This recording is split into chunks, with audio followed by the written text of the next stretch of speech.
26 minutes past 6. Reverend Pajo Makwe featuring Perez Music. A great praise medley. Welcoming you to the 3rd day of April 2025. City Breakfast Show. Live in Accra at Dabraka. 97.3.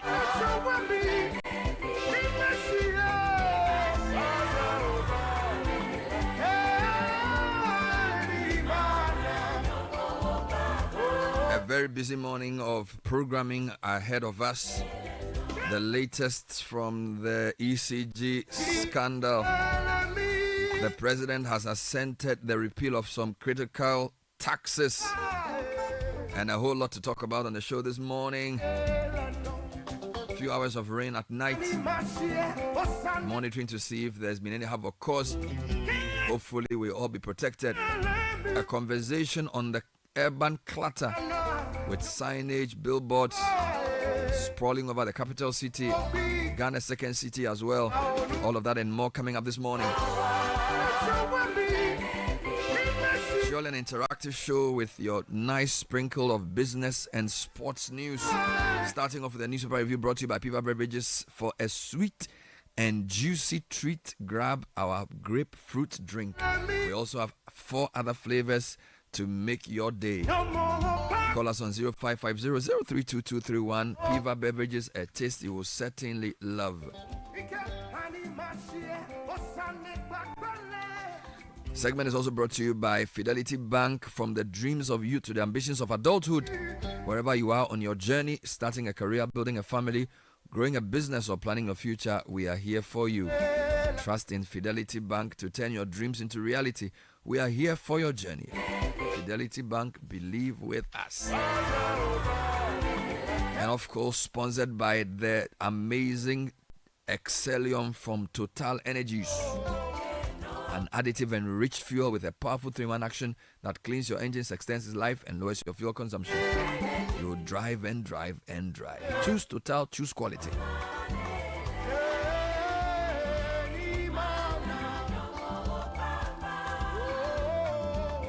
This is the City Breakfast Show, the city's biggest conversation.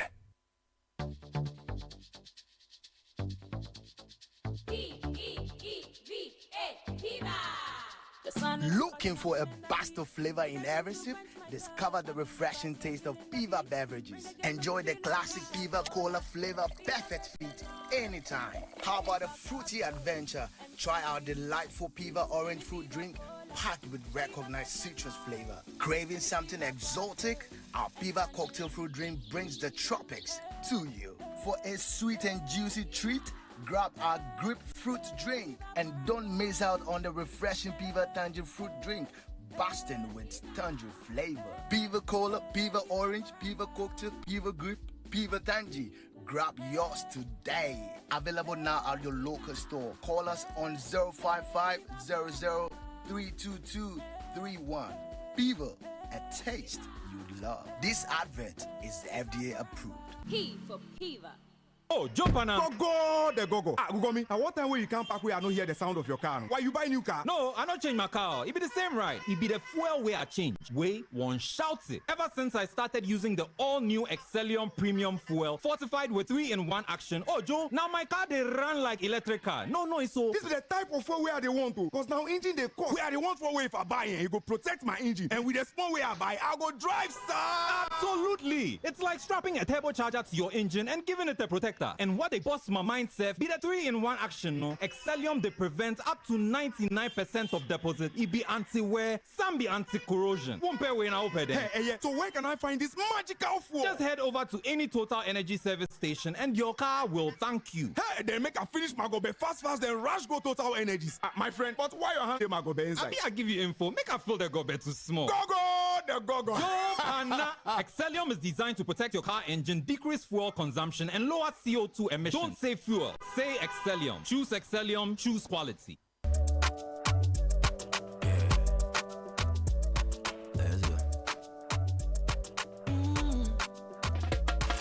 My body, when you wake up in the morning, and you know the money calling, oh, you go work. but you know it's out in your side. If I believe with us, if I hold my hand and believe, oh, cause you know it's out in your side. And when you dream, no say I did for you. And when you hustle every day, when you wanna go, anything you do, I did for you. If I believe I did your side, fidelity. If I believe with us, fidelity. If I know I did your side, fidelity. The City Breakfast Show. Rise above the noise.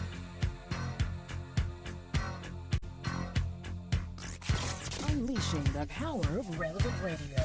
This is City 97.3. My heart's on fire.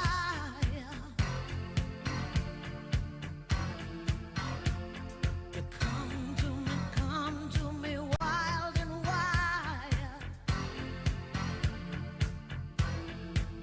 You come to me, give me everything I need. Give me a lifetime of promises and a world of dreams.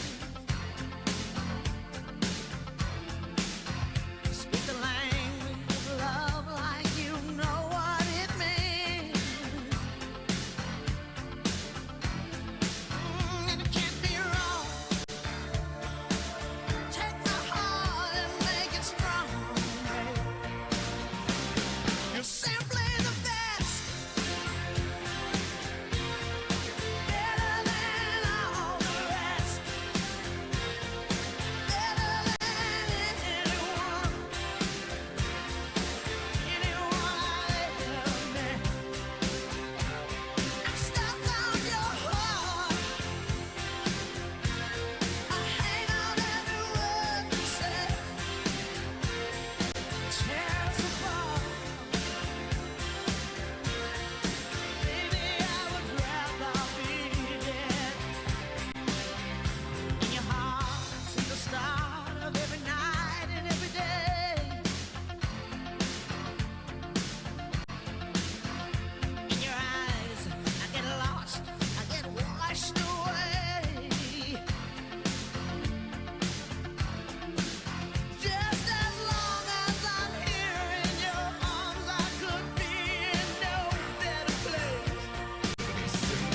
You're simply the best. Better than all the rest. Better than anyone. Anyone I ever met. Ooh, I'm stuck on your heart. I hang on every word you say. Oh, tears apart. No. Baby, I would rather be dead. Each time you leave me, I start losing control. Walking away with my heart and my soul. I can feel you even when I'm alone. Oh, baby, now I go.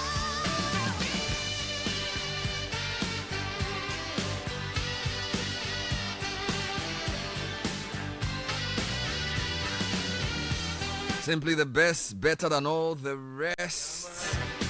And of course, who else but the great Tina Turner. 6:35 City Breakfast Show. News review coming up shortly. Since the start of every night and every day. And hope you are fine. It rained a bit of sort of cats and dogs at night. I think it was, I don't know whether it's 1 a.m. or 2 a.m., but a lot of rain. And we have promised more rain across the country today. We are well and truly in the rainy season in the month of April. Stay safe, drive safe, and move to safe havens. You live in a flood-prone area. Indeed, the president of the country has been touring some flood-prone areas and has asked for structures around the Malam area to be demolished. This is a major issue with parts of the country. Set up a task force to help prevent flooding. We'll find out more about what he's been up to later on the show today. He's also been signing the law. And Caleb is here with the newspaper review. For some reason, we don't have many newspapers. I don't know whether it's the rain that affected them or they just decided they weren't going to work. Transportation of So the papers. you have a few papers. I have a lot of stories though. Online, stories for you, yes. Yeah, there is this one on Daily Graphic that will make a lot of people happy. What is it saying? It says e-levy betting emission taxes scrapped. All right. President assents to bill.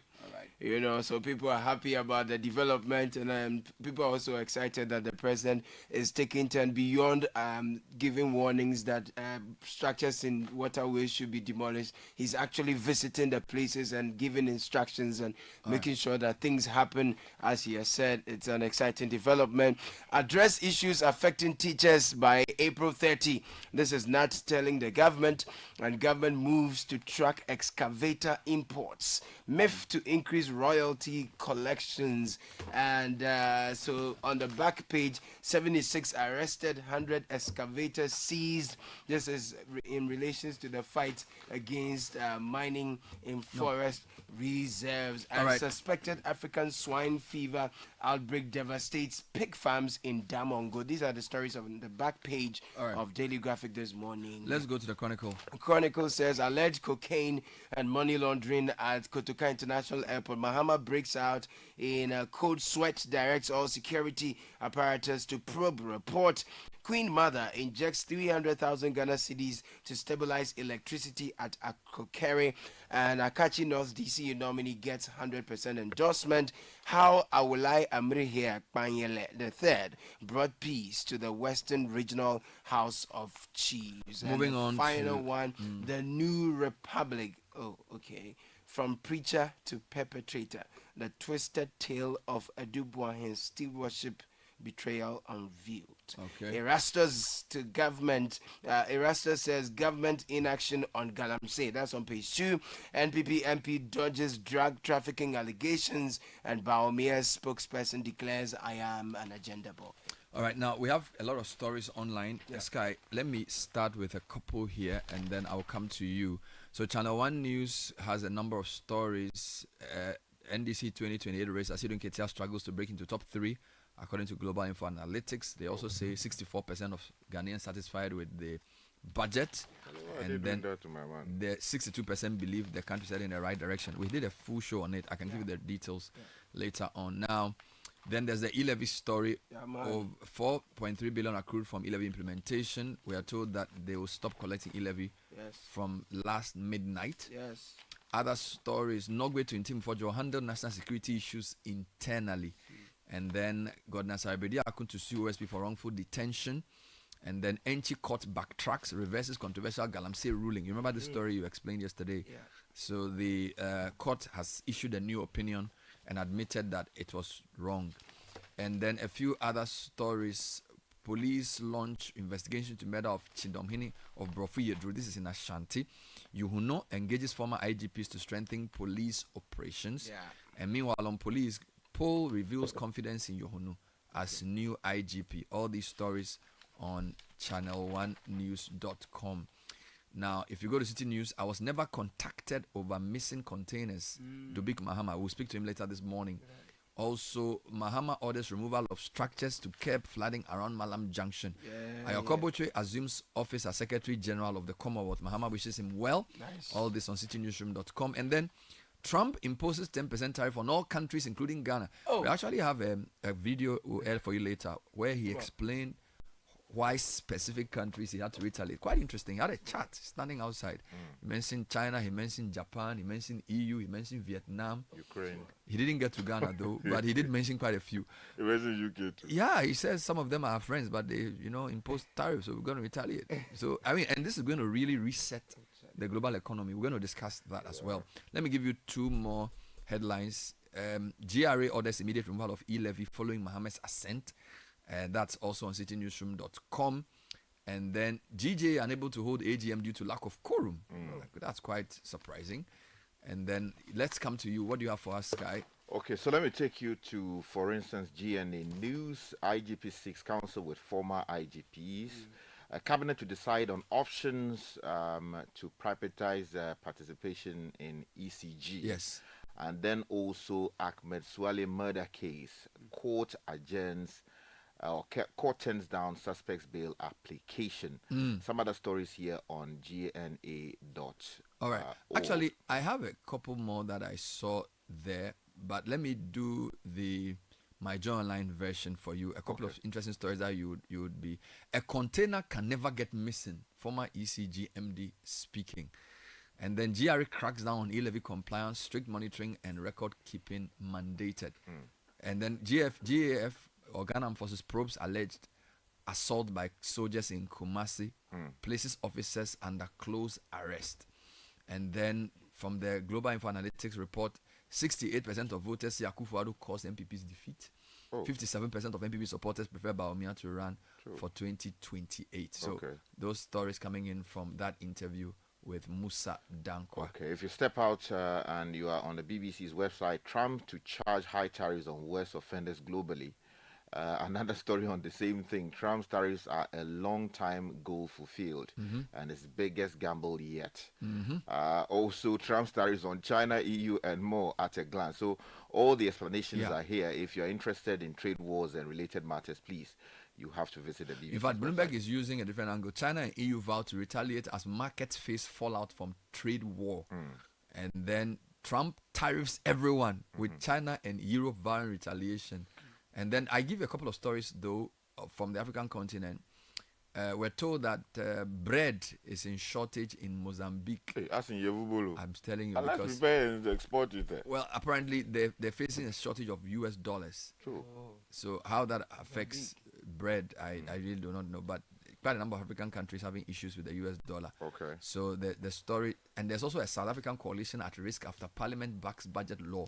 You know, the government in South Africa is quite tenuous with different parties coming together. Yeah. But the story from Mozambique says dollar shortage threatens bread and fuel supplies in Mozambique. So let's take advantage, man. Why does an African country need dollars to prepare bread? Well, you have to import the flour and sugar, related ingredients. You've been living in this country for 60 years. You can't find an alternative to bread. Oh, you were here when the Ukraine war started, right? Yes, sir. And we know how but we're told. we said that it just shows lack of thinking. That's true. That you sit in a country and that all your staples are imported. You have big land. You have the third largest man-made lake in the world. Charlie. And you are crying for help. Charlie. You need deliverance. Africa. Well, we are trying to do that too. Let's go on. Let's start with the e-levy. That's E-levy, yeah. graphics Okay. from E-levy betting emission taxes scrapped. President assents to bills. Kester Abraham Kranchi writes that President John Dramani Mahama has assented to a set of amended bills of parliament effectively abolishing the electronic transfer levy, e-levy, the betting tax, the emissions tax, among other related bills. Now, the affected laws include the electronic transfer levy repeal, Bill 2025, the emissions levy repeal Bill 2025, the income tax amendment Bill 2025, and the earmarked funds capping and realignment amendment Bill 2025. Others, the petroleum revenue amendment Bill 2025, the public procurement amendment Bill 2025, the Value Added Tax Amendment Bill 2025, the Public Financial Management Amendment Bill 2025. Now, President Mahama also assented to the Gold Board Bill 2025 that establishes the Gold Board, the Ghana Gold Board, a regulatory body tasked with overseeing gold trade, ensuring transparency and promoting local participation in the industry. Now, the board marks a major step in the government's efforts to regulate and maximize benefits from the country's gold. So it goes on to tell you about the signing. Let me give you the objections quick to some of follow-up the bills. to that. E-levy repeal likely to take effect by midnight of April 3. So that's tonight.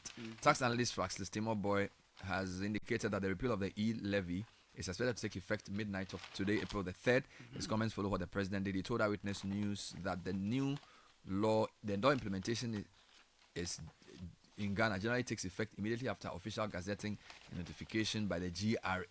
He also expressed confidence in the data process, stating that challenges are unlikely, but noted that possibility of errors in deduction. Now, another reaction. Okay. I want to bring you the GRA's position on the matter. Please do. So if you go to citynewsroom.com, GRA orders immediate removal of e-levy following Mahama's assent. Story by Emmanuel Abigail Arthur. It says the Ghana Revenue Authority has instructed all electronic levy charging entities to immediately reconfigure their systems to reflect the abolition of the levy. Yeah. Now, this directive follows President John Dramani Mahame's assent to legislative bills. Where's the legislative bills? I'm not so sure about that. On Wednesday, April 2, 2025, which eliminated the e-levy, betting tax, emissions tax, and other levies. In an official communication, the GRA informed all stakeholders that the Electronic Transfer Levy Act of 2022 and the Electronic Transfer Levy Amendment Act of 2024 had been signed into law, abolishing the 1% e-levy effective April 2, 2025. Let me just give you two related there's a direct stories. Former Deputy Finance Minister Stephen Amwa has expressed concern over the repeal of the e-levy, stating that the move may not be the best decision for Ghana's economic stability. He told Eyewitness News that while some taxes have been scrapped, others have been increased, which could still have an impact on the economy.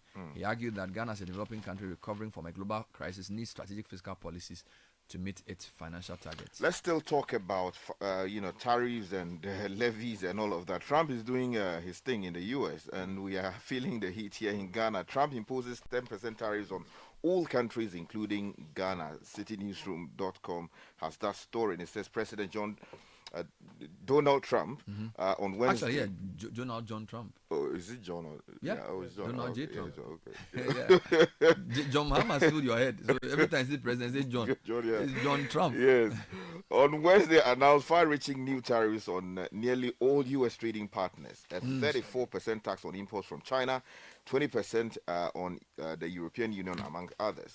That threatens to dismantle much of the architecture of the global economy and trigger broader trade wars. Now, Trump, in a Rose Garden announcement, said he was placing elevated tariff rates on dozens of nations that ran meaningful trade surpluses with the United States, while imposing a 10% baseline tax on imports from all countries in response to what he called an economic emergency. We are part of the rest, so we just got 10, but some people got 40, some got 50.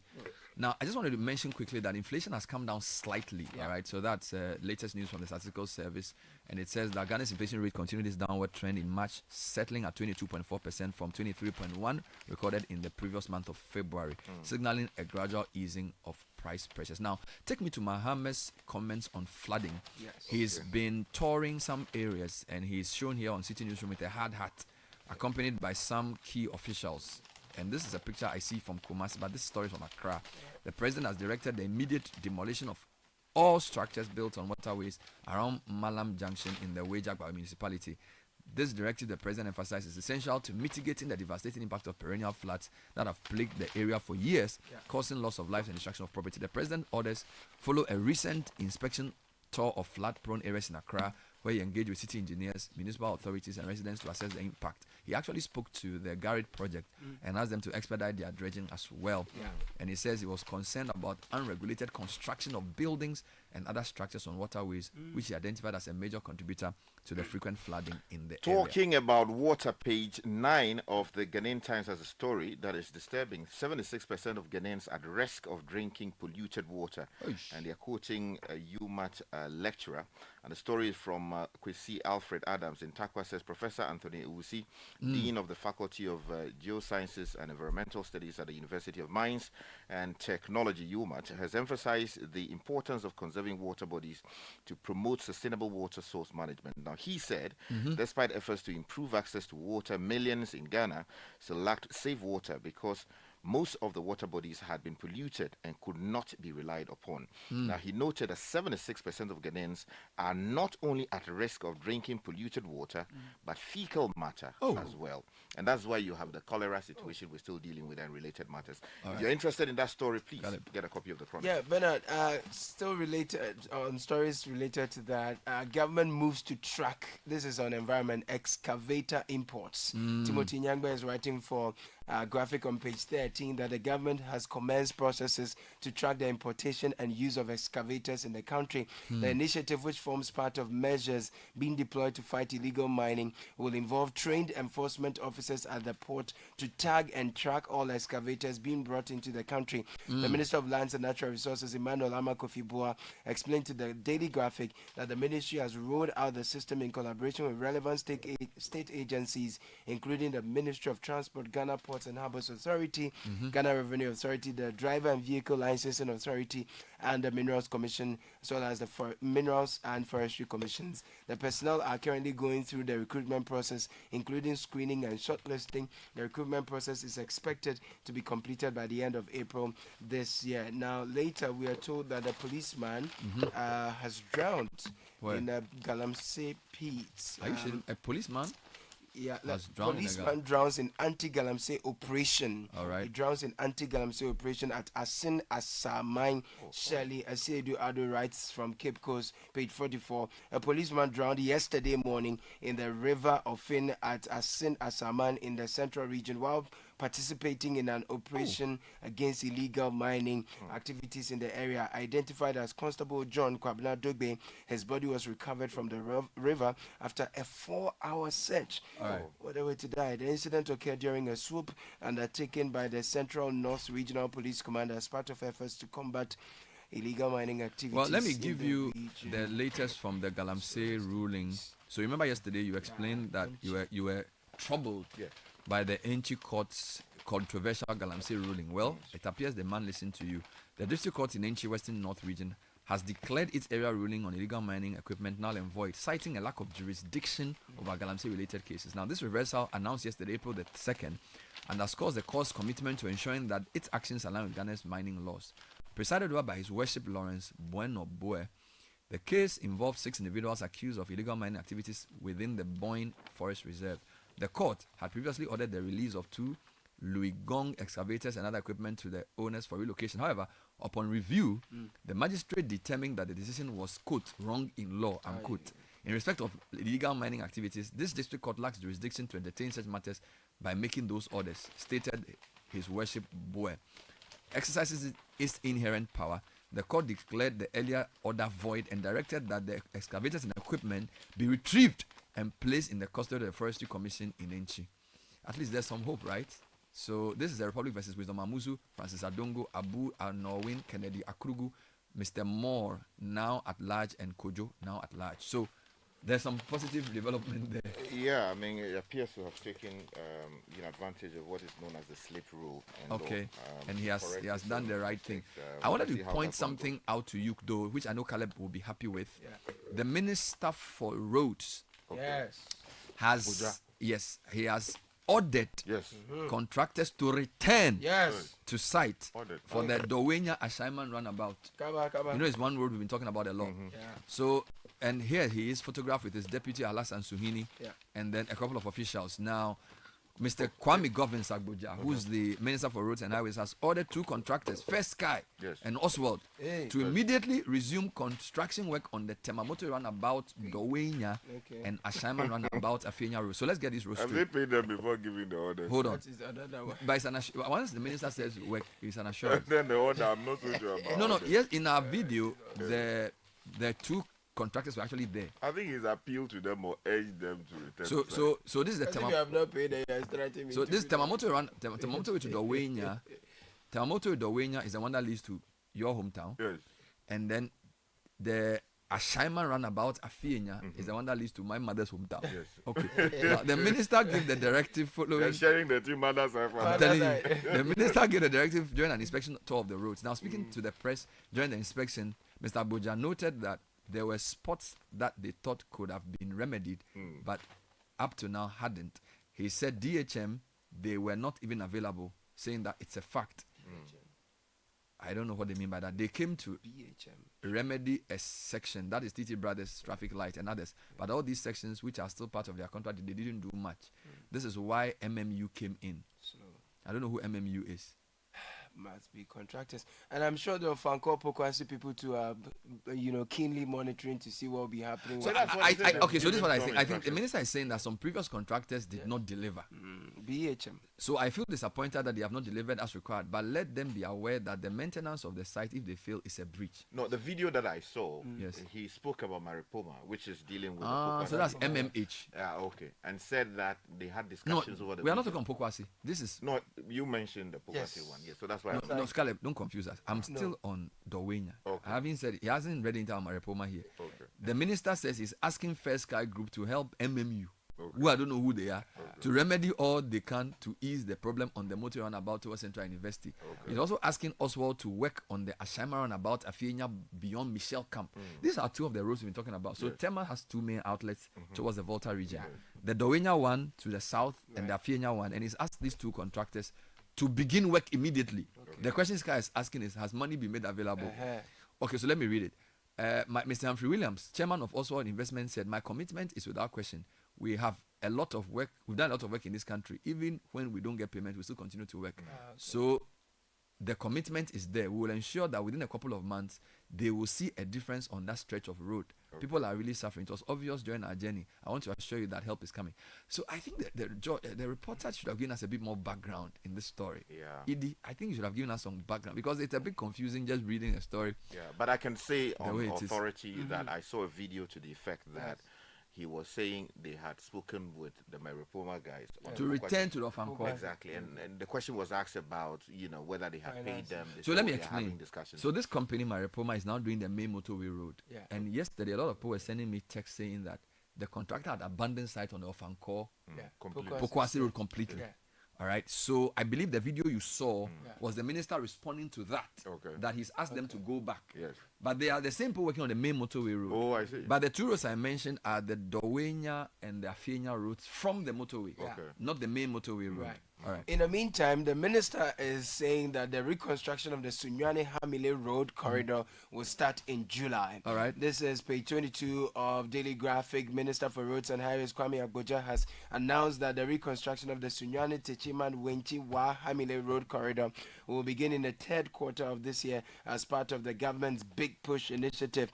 He has consequently directed the Ghana Highways Authority to conduct engineering studies and designs for sections of the corridor that are currently not under construction in preparation for the reconstruction work. Speaking in Sunyani yesterday at the start of a 3-day inspection tour of road infrastructure across 4 regions, Mr. Agboja stated that the project was of prime importance to the government. Let me give you the General Mosquito story. This is Channel 1 News, NDC 2028 race. As Hidden Ketia struggles to bring you the top 3 global info analytics. Story by Jonathan Ajay. A new global info analytics poll on voter preference for NDC leadership in 2028 places the Vice President, Professor Jay Nana, in the lead with 25%, followed by Haruna Idrisu with 20%.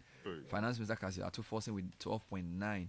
Notably, NDC's Chairman, Johnson Asidun Ketia, a long-term favorite among the party's rank and file, ranked 5th with 9.8%, just behind Okujetua Blacka with 9.9%. I see.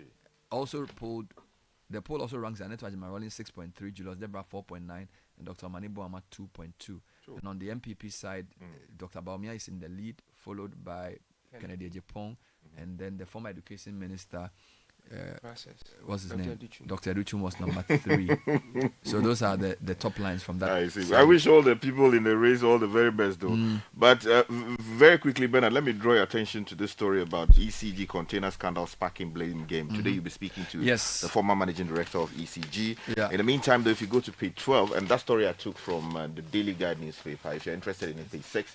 If you go to page 12 of the Ghanaian Times, Technical Committee identifies 3 options for private participation in ECG's operations. If you're interested in that, you go there. And then also, finally, the Chronicle of the editorial of the Chronicle is today taking on the GVLA boss, saying that as for this Goro Boys matter, you shouldn't even go there at all.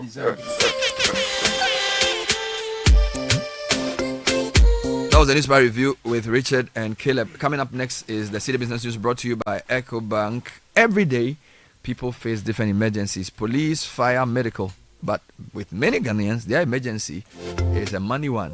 And here's what to do. Dial *770#. The new EcoBank Money Emergency Number gives you access to loans, fund transfer, utility payments, airtime, data purchases, and more. So next time you have a money emergency, you know what to dial. *770# for solutions to your money emergencies. EcoBank, the Pan-African Bank.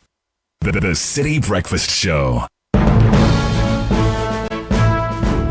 Netele Neti Ajaho is here with the City Business News. Good morning. Good morning, Bernard, and good morning out there. Welcome to the breakfast edition of the City Business News. The bulletin is proudly brought to you by EcoBank, MTN, and GOIL. I am Nete Ajahu. Coming up, Ghana Revenue Authority orders financial institutions to halt e-levy deductions and issue refunds. Also, US slaps 10% tariff on Ghanaian exports, stripping agua privileges in major trade shakeup. And later, tomato paste prices surge despite falling fresh tomato cost. We'll bring you more from the Ghana Statistical Service.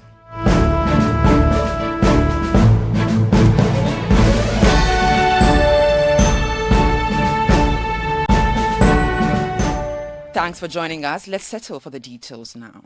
The Ghana Revenue Authority has intensified its crackdown on e-levy compliance, directing all financial institutions and electronic money operators to strictly adhere to new monitoring and record-keeping measures following the abolition of the 1% electronic transfer levy, also the e-levy, with the full implementation of the Electronic Transfer Levy Act 2022 and its Amendment Act 2022 Act 1089 as of April 2, 2025. The GRA has mandated an immediate cessation of all e-levy deductions. Charging entities are also required to refund any deductions made after the law took effect or face legal consequences. In a statement signed by Edward Apentin General, Commissioner of the Domestic Tax Revenue Division, the GRA warned that non-compliance will attract sanctions as prescribed by law. To enforce this, the Electronic Transfer Levy Management and Assurance System has been reconfigured to automatically return a no-charge response on all transactions. Key directives from the GRA include the immediate halt on e-levy deductions, mandatory refunds for customers, and settlement of outstanding e-levy payments. Meanwhile, the Chief Executive Officer of the Ghana Chamber of Telecommunications, Dr. Ken Ashigbe, has noted that the Chamber is working with relevant institutions to oversee the implementation of the scrap levy. What would happen immediately with the engagement that we've done with the GRA is the fact that we will start off by first resetting the e-levy to zero. So I'm sure once all of these calibrations are done, you will see the e-levy written on the notifications you get, but the figure would be zero. Then it will take us some time to then clean it up and make sure that you don't see that again. Additionally, the GRA has also given guidelines that once the gazetting is done and we agree when we are going to go live based on the technical time that's required, if inadvertently anybody charges e-levy after that, that charge will not go into the consolidated fund. So it means that the refund, if it will be done in that stage, will be done by the charging entities. And the GRA, by their guidelines, are asking that those refunds are done quickly if the unlikely events happen. Dr. Ken Ashigbe is the CEO of the Ghana Chamber of Telecommunications. Meanwhile, the Association of Ghana Industries has indicated that a removal of the e-levy will encourage businesses to increase their use of digital financial services for transactions. But 75% of our members are SMEs, and at the SME level, because there's a lot of transaction around the e-levy, any cost to it makes it more expensive for them, and therefore its drawer or remover will definitely have an impact in terms of reducing cost, but even more importantly, encouraging people to do digital business, do money transfers and all that. So I think that it's a promise His Excellency the President gave that, or the government, when they were in opposition, gave, that when they come to power, they will withdraw, and they have done it. So let it be, and let's see how best it impacts on our businesses. Seth Chum Akwabwa is the CEO of the Association of Ghana Industries. Now, Ghana's duty-free access to the U.S. market under the African Growth and Opportunity Act has been abruptly revoked, dealing a major blow to the country's export sector. Effective immediately, Ghanaian exports to the U.S. will now face a 10% tariff, adding significant cost burdens to key industries. This move is part of President Donald Trump's broader reciprocal tariff measures, which have also targeted major economies including China, Vietnam, and the European Union. The Bank of Ghana had earlier warned that the external trade environment is becoming increasingly volatile. Governor Dr. Johnson Isiama noted that while Ghana has benefited from a strong trade surplus and rising foreign reserves, escalating global tariff wars Geopolitical tensions and weakening Chinese demand could quickly shift economic stability. Trade analysts also cautioned that Ghana's exports will struggle to remain competitive without preferential tariff treatment. Many African economies who had hoped for an AGUA renewal, but this latest development signals a shift towards reciprocal trade agreements, which could force Ghana into direct bilateral negotiation with the U.S. As Ghana enters the second day of discussions with the IMF under the fourth review of its extended credit facility program, market analysts are optimistic that the country could secure waivers on some of its performance targets. Finance Minister Dr. Kaisala Tuforsen had previously blamed the erstwhile administration for missing key targets which he says have slowed down the progress on the IMF program. However, economist Professor Patrick Isuming believes the government is likely to obtain waivers, citing its commitment to fiscal discipline. We definitely would have missed some targets, no question about that. The period for this ends 31st December. We missed some of the performance criteria. We definitely missed the inflation target. We probably missed some of the fiscal targets, in particular the deficit target. And I think we also missed a couple of structural targets. But, I think as a new government, probably the IMF will be willing to cut them some slack. And also, the government seems very aggressive in trying to implement its fiscal programs. I've seen that they've passed the Public Financial Management Act. Professor Patrick Isuming is an economist. Now, despite a decline in fresh tomato prices, the cost of tomato paste continues to rise, highlighting a divergence in price trends within Ghana's food market. This comes as new data from the Ghana Statistical Service shows a drop in food inflation from 28.1% in February 2025 to 26.5% in March 2025. Here's more.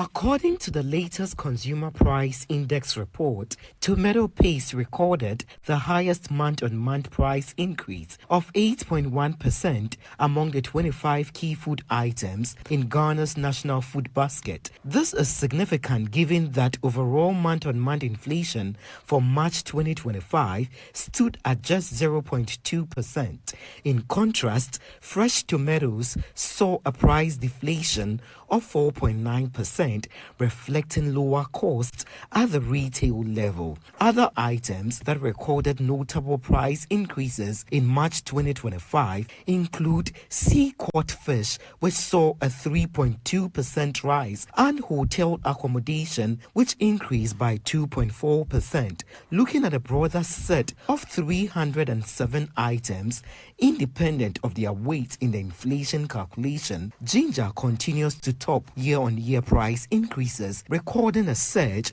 of 137.4%. Fresh okra followed with a price increase of 94.6%, while beans saw a 75.6% rise over the past year. But as the raining season sets in, should consumers anticipate a further slowdown in price hikes for some food items? Professor Samuel Kobna Enim, the government statistician, shares more insight. So while the seasonality effect seems to be playing out in the early part of the year, we're not seeing the same story from an imported item perspective. If we continue to see this decline, and once we're going into the rainy season, one might expect further declines, but let's always keep in mind that the further decline will be dependent on how imported items will play out. If imported items continue to show increases, as we've seen for some commodities in the month of March 2025, it might dampen the potential slowdown that we would experience during the raining season. Government statistician Professor Samuel Kobnainim ending the report filed by Emmanuel Opong. And finally, MTN Ghana has revealed plans to wait for the government's decision regarding its active participation in the Next Gen Infra Consortium, which is leading the rollout of the 5G network across the country. The rollout has already begun in cities including Accra, Kumasi and Takoradi, which plans to extend nationwide within the next 2 years. Daniel Odromensa has more. AT Ghana Limited has signed onto the consortium's open access platform, and Telecel Ghana is reportedly finalizing agreements. This leaves MTN's likely involvement in the consortium subject to industry speculation.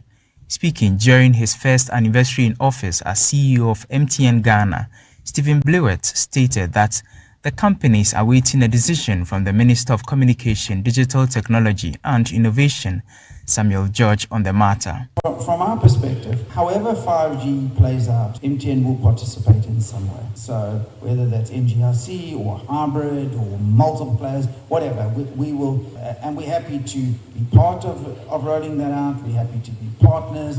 There's a lot of different ways. So we will wait for guidance from our minister on that. The CEO of MTN Ghana reassured the public regarding concerns about the transition to the 5G network. So 5G is just carrying spectrum on certain radio frequencies. You can do it on 700, you can do it on 35, 2300 as well. Yeah, do listen. So you can do it on different spectrums. You heard the CEO of MTN Ghana, Stephen Blewett, ending the report filed by my colleague Daniel Odromens. And on the forex market, the dollar is going for 15 cedis 90 pesos, the pound for 20 cedis 40 pesos, and the euro for 17 cedis 48 pesos. And that's it for the breakfast edition of the City Business News. It was brought to you by EcoBank, MTN, and Goal. For more news, visit citynewsroom.com/business. My name is Netelinete Ajahu. Have a good business day. Charlie, where are you? Boss man, I'm at the bank. Really? But your car is in front of your house. Bro, my bank on my phone, Charlie. Oh, how? EcoBank, bro. With EcoBank mobile app, I can do everything, anywhere, anytime. Listen, I just checked my account balance, paid Ahmed's school fees, and sent money to my grandma at Walwale. Oh, wow. Wow. Masa, just download the EcoBank mobile app from the Google Play Store or the App Store, or dial *770# and be your own bank manager. Manager. Whether to pay bills or fees, to check account statements, send money across Ghana, abroad, and more, EcoBank mobile app has got it covered. EcoBank Mobile, making everyday people live everyday lives the EcoBank way. EcoBank, the Pan-African Bank. This is the City Breakfast Show, the city's biggest conversation.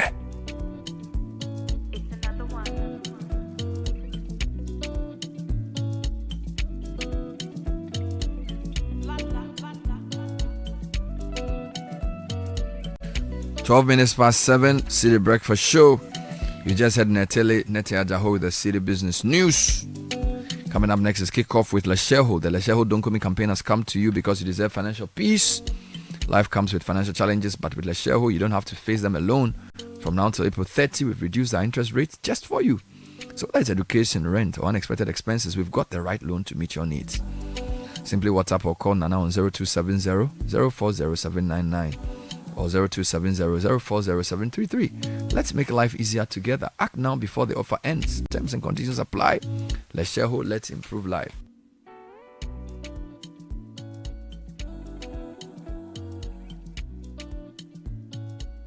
This is the City Breakfast Show, the city's biggest conversation.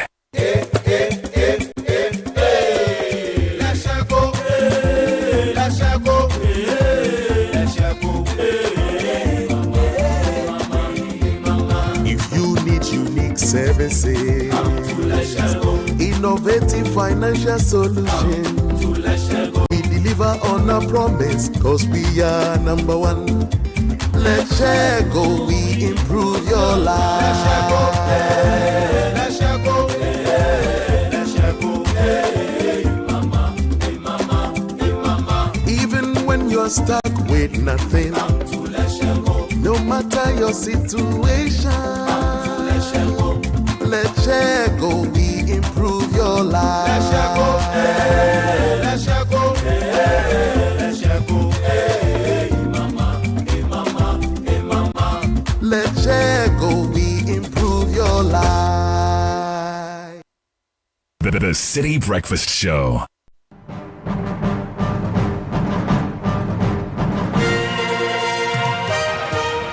So time for kickoff. Bernard Abeku Ochre.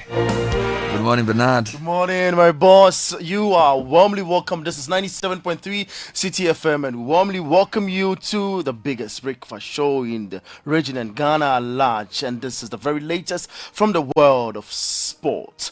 We shall get reactions from the Ghana Premier League's outstanding games that happened yesterday and on Nations FC as they try to do one over Accra Heart to Folk Fest. We say thank you to Zonda GH Shell, go well, and Shell No, let's improve life. I am Bernard Abeku. Let's start from the Ghana Premier League. There have been major reactions from a game that's outstanding today. We'll talk about it, then we take a reaction at some of the games that transpired yesterday, particularly with the Porcupines. Well, the head coach of Nations FC, Kasim Mingo, remains confident in his team's title aspirations despite recent setbacks in the 2024-2025 Ghana Premier League. Now, according to him, the race is far from over and Nations FC is still in the hunt for glory. The club will face a tough test later today when they face Accra House of Folk at the Tuba AstroTurf in an outstanding matchday 21 fixture.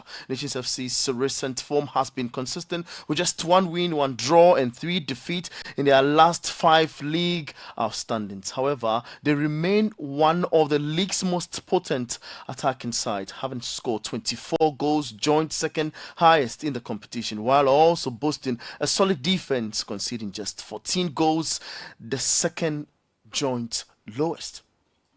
It will be the first time we win. The boys are ready? They are ready for it. They are ready for the win. Definitely. God willing, it will come on. Yep. So I say it's not over until it's over. The league is open to the first 6 teams on the table. So you can't say it's over until it's over. At training, we've seen some of the junior team.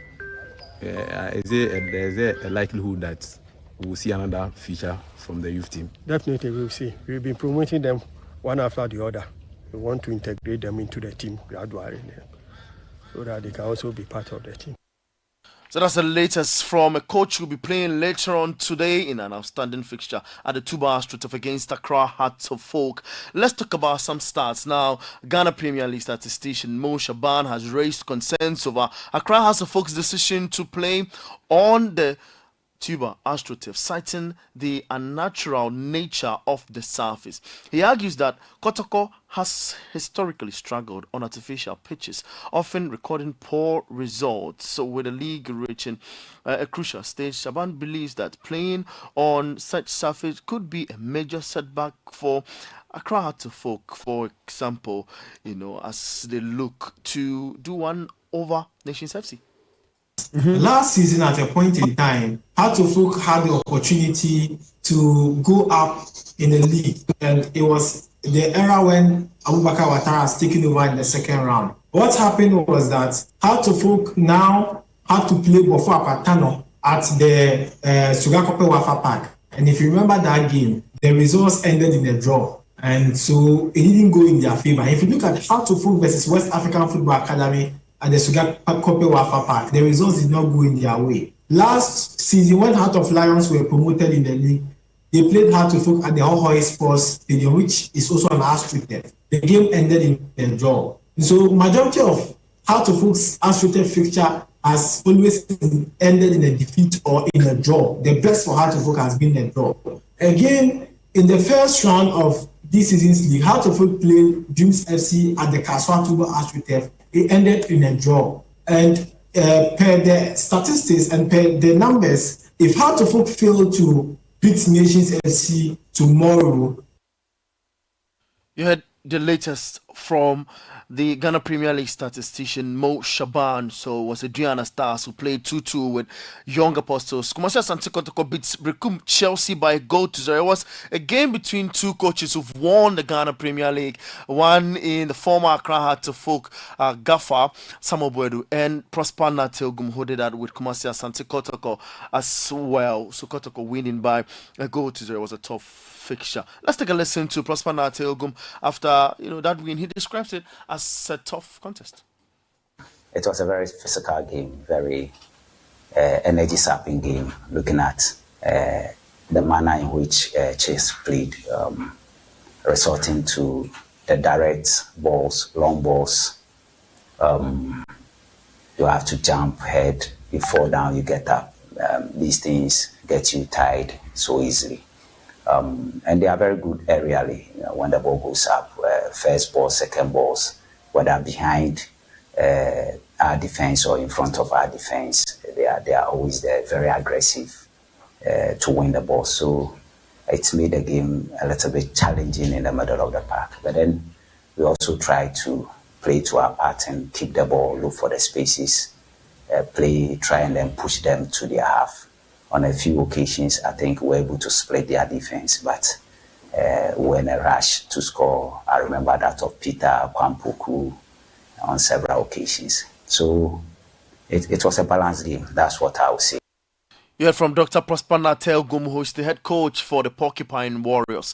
Dreams FC beat Bechem United by a goal to 0. And for Karela United, where they beat Legon Cities by 2 goals to 0. Vision 3 of Samatex 1996 2. That's the latest on there. It's a shocking result, I must say. Now let's make a U-turn and talk about our Black Stars. There's an assignment for us later on in London. Ghana, Jamaica, and Nigeria and Trinidad and Tobago will assemble in London in May 2025 to compete for the Unity Trophy in what has been billed as the best in the West. The Afro Classico contest of fans will be treated to 2 semi-finals featuring 2 compelling local derbies.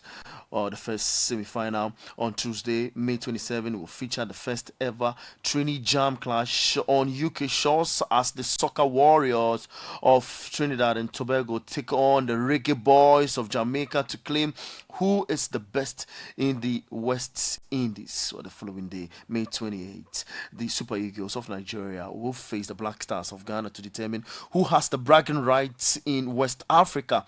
The 4 teams will play again on Saturday, May 31 in a double header, with 2 games to decide who will take the bronze place, followed by the final to see who lifts the Unity Cup 2025. Let's travel international. Well, we talk about the greatest league in the world, the English Premier League, but first, Galatasaray have accused Fenerbahce boss Jose Mourinho of physically attacking their manager Okan Buruk after he appeared to grab his nose following a fierce derby in the Turkish Cup. The incident occurred after the final whistle at Sukru Stadium when both managers were interacting with the match officials in the center circle. Mourinho approached Baroque from behind and appeared to pinch his nose, causing the Galatasaray manager to fall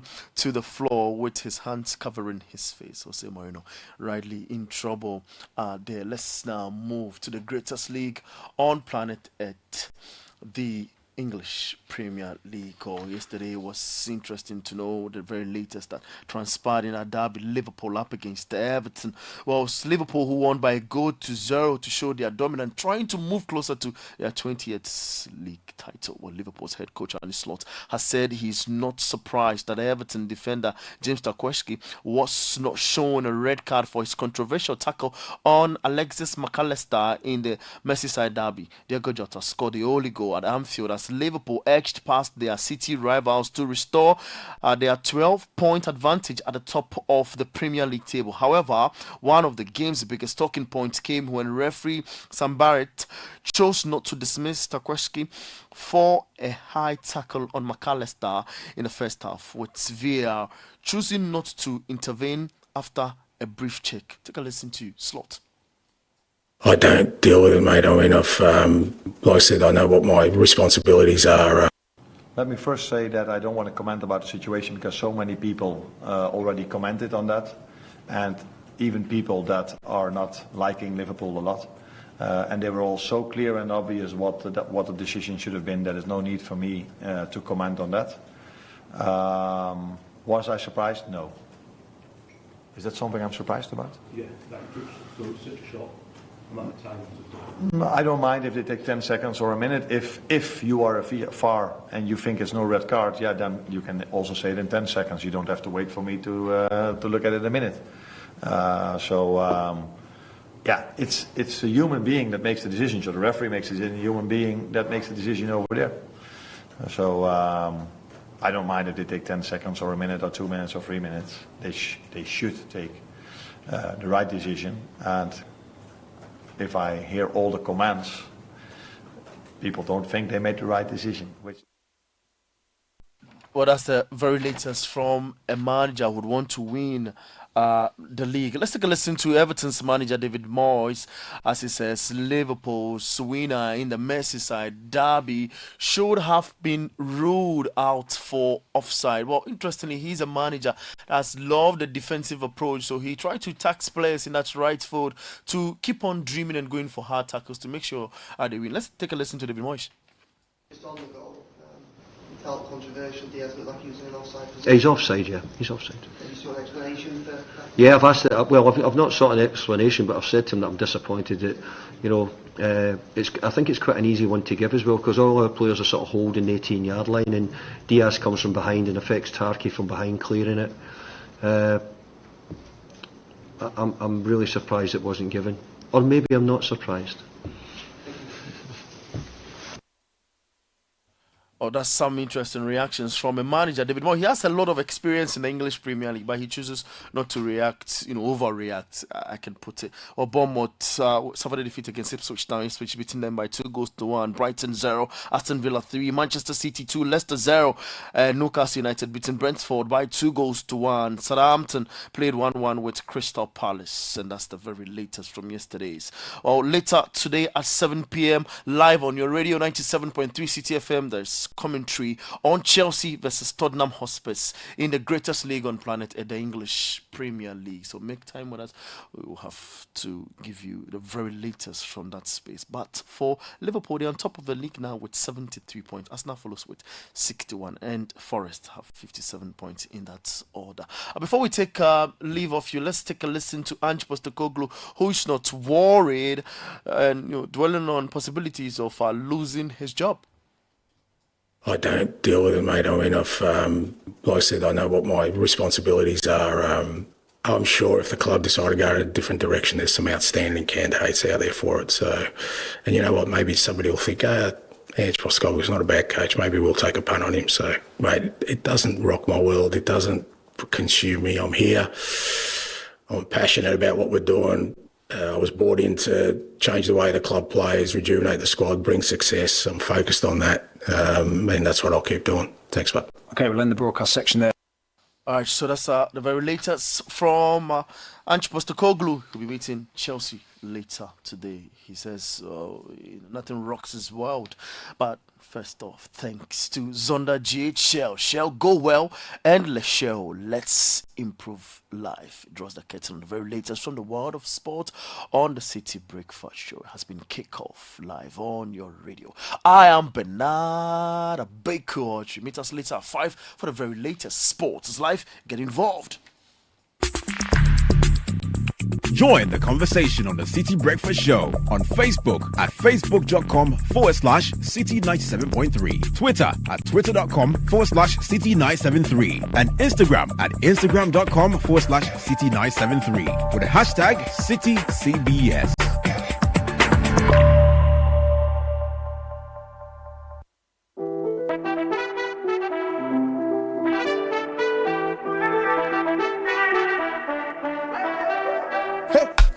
In the air, wave your awesome cameras.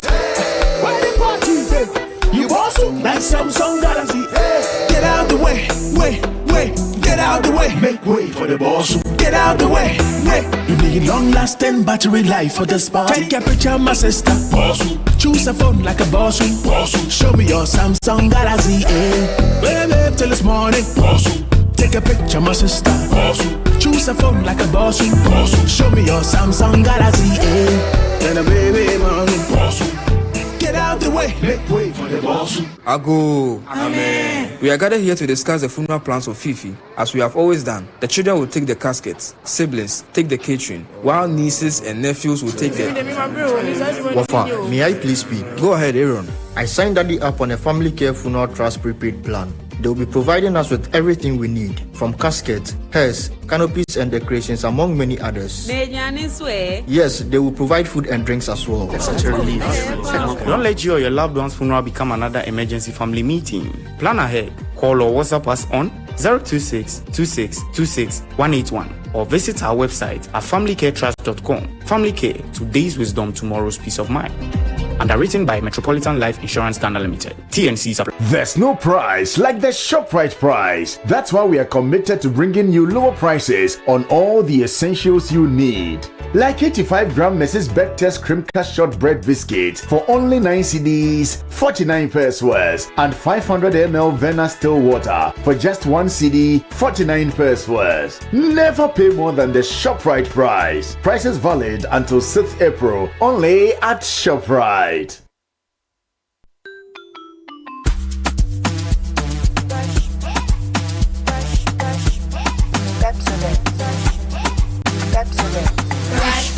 Brush your teeth every day and night.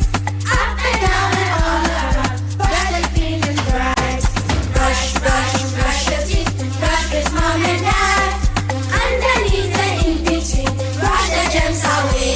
Pepsodent Cavity Protection. 10 times stronger. This advert is FDA approved. Football's magic never fades, even from the couch. The sound of halftime banter replays at the touch of a button. Sharing with my chosen crew, pure game magic. It's like I'm there, but with a better view from the comfort of my home. Priceless. From the March 3rd to April 30th, pay with your MasterCard, online or in-store, and stand a chance to win a unique priceless viewing experience of the UEFA Champions League final for you and your friends. MasterCard, proud supporter of lots of fans. T&Cs apply. This is the City Breakfast Show, the city's biggest conversation.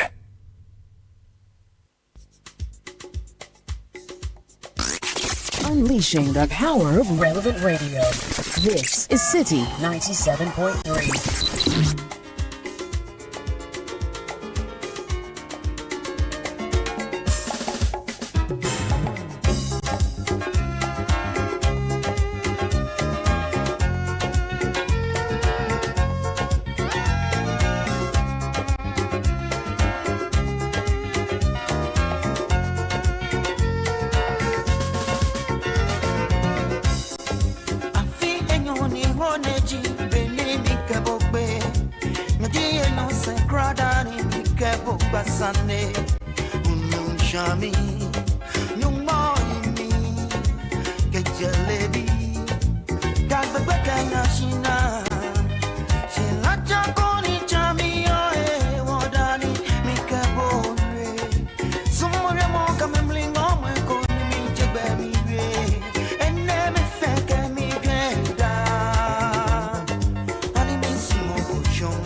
.34 City Breakfast Show. It's the Thursday edition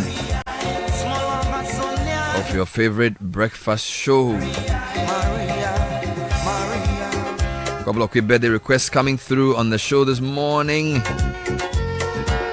Bernard, today is my husband's birthday. He's been an amazing husband and an awesome dad. Time will fail me and words will not be enough to tell the world what a great man he is. From our 4 boys, Daniel, David, Dada, and Duke, we say, God richly bless you. I love you, honey. From Mrs. Patience Abena Densu to Richard Densu of MTN. Right, so Mr. Densu, your wife and your 4 boys, the 4 Ds, wishing you happy birthday. Wish Samuel Ken Mark Roberts in administration, procurement, and onshore logistics manager at JFE Engineering Company a happy birthday from all of us at Saji Tours. Fitzgerald is delivering a birthday greeting to his wife Erica Nashome at JT. The date is April the 3rd. And long message that is accompanying the request. Basically, he loves you, right? I'm sure he can send the rest to you later. Just trying to make up the time. Happy birthday to Lord Paddy Tete of the Risk Advisory Department of Deloitte and Ni Asafwache Abe, Associate Director of Financial Advisory Department, from your country managing partner Daniel Kojo Usu and all staff of Deloitte, to Lord Paddy Tete and Ni Asafwache Abe. And happy birthday to love of my life, Mrs. Christabel Chineboa, Kodia of Services, Integrity Savings and Loans, Burma Camp. May God bless and continue to make you the great wife and mother you are. We love you dearly. From your husband, Chineboa Kodia Boache, and the boys Aseda Ayeyi in Kunim and in Shira. 7:36 is the time. We have a few more requests. Yeah, so this one is going out to Jerry Addo, who is in Norway, and husband to Patricia, who is sending this one in and asking us to celebrate the husband, Jerry Addo, listening to us in Norway. And this one is from Susie Asantewa Osei, and it says, kindly help me wish my amazing boss, Dr. James Dia, the Deputy Executive Director of the Christian Health Association of Ghana, a happy, glorious birthday. Please let him know that his leadership, wisdom, and kindness make a difference in so many lives. It's my prayer that this new year will bring him endless happiness, unwavering success, and an overflow of God's favor. Thank you so much. And this one says, happy birthday to Gianella Ann Kukua Pakalongdon. Hey, Charlie. May God bless and perfect everything you do. You are blessed. From your parents, Tony and Olivia, and your siblings, Glynis and Ethan. Hey, Charlie, names do. And this one says, good morning, Bernard and team. Can you help me wish our Osofo Mama Lady Rochelle Nana Abayate of Bridal Tongue Ministry at Casapreco Junction on the Spinkters Road. Wish her a happy special birthday. We wish her God's presence and protection over her life and family. Please allow Mr. Sky to give our Osofo Mama one booyah for her and the church for me. But yesterday was the birthday of Dr. Patrick Uwa Jr., president and founder of Ashesi University. So join many to wish him a very happy belated birthday. And of course, here's one to Olumide Olatunji, MD of Access Bank Limited. May God bless you with wonderful years ahead and wisdom to continue leading the bank to greener pastures. From Anthony Arthur, team lead for advertising and marketing and the entire corporate communications team, to Olumide Olatunji. 7:38. Don't just watch it, feel every moment of passion just like a true football fan. From conducting every pass, analyzing every play, and celebrating every goal like it's your own. That's passion felt and lived. When you pay with your MasterCard from now till 30 April, you can win an all-expense paid 3-day viewing experience of the UEFA Champions League final for you and your friends at the Aqua Safari Resort. For more information, go to priceless.com/UEFA Africa. Terms and conditions apply. Speaking of Ashesi, who gets left out when Ghana's democracy only speaks English? The Center for Popular Culture at Ashesi invites you for a public lecture on the topic, Ghana's democracy only speaks English. It's today, Thursday, April 3rd, 4:30 p.m. British Council. The lecture is led by Ashesi Emeritus Professor Kwesi Yanka and explores ideas for a multilingual democracy and how language shapes leadership and inclusion in Ghana. Sign up at ashesi.lecture for more information. in either France or Switzerland for 1 year. Why? To study French. Okay, but you are living in Aplao areas. You should have been speaking French by now. To eat akbala and abobita. Speaking of what you eat, if you're looking for a delicious snack for both kids and adults, try Belmoo flavored milk. Comes in chocolate and sweet strawberry. Perfect for any time of the day for your lunch boxes, after school snacks, or quick pick-me-ups. For bulk distribution, call 0544-335-900 or 0544-335-800. Belmoo is maliciously delicious. And if you renew your motor insurance policy with SG Ghana, it's not just about getting reliable cover for your vehicle. There are also some benefits. From now to end of May, buy or renew your comprehensive motor insurance policy with SG Ghana Sound Drive and win big. You can win a 2-night all-expense paid stay for 2 at the luxurious Safari Valley Resort. You could also win you could also win 4 brand new tires or free car service for a whole year, and get up to 1,000 cedis free fuel instantly just for renewing or buying your comprehensive insurance with us. Now, you can call 0302-214-314 for more information, or walk into any SG Ghana branch to buy or renew your motor insurance policy. SG Ghana Sound Drive, underwritten by Sanlam Alliance General. Now, Verna Mineral Water has taken a bold step by removing its seals from the cap towards environmental sustainability. You heard right.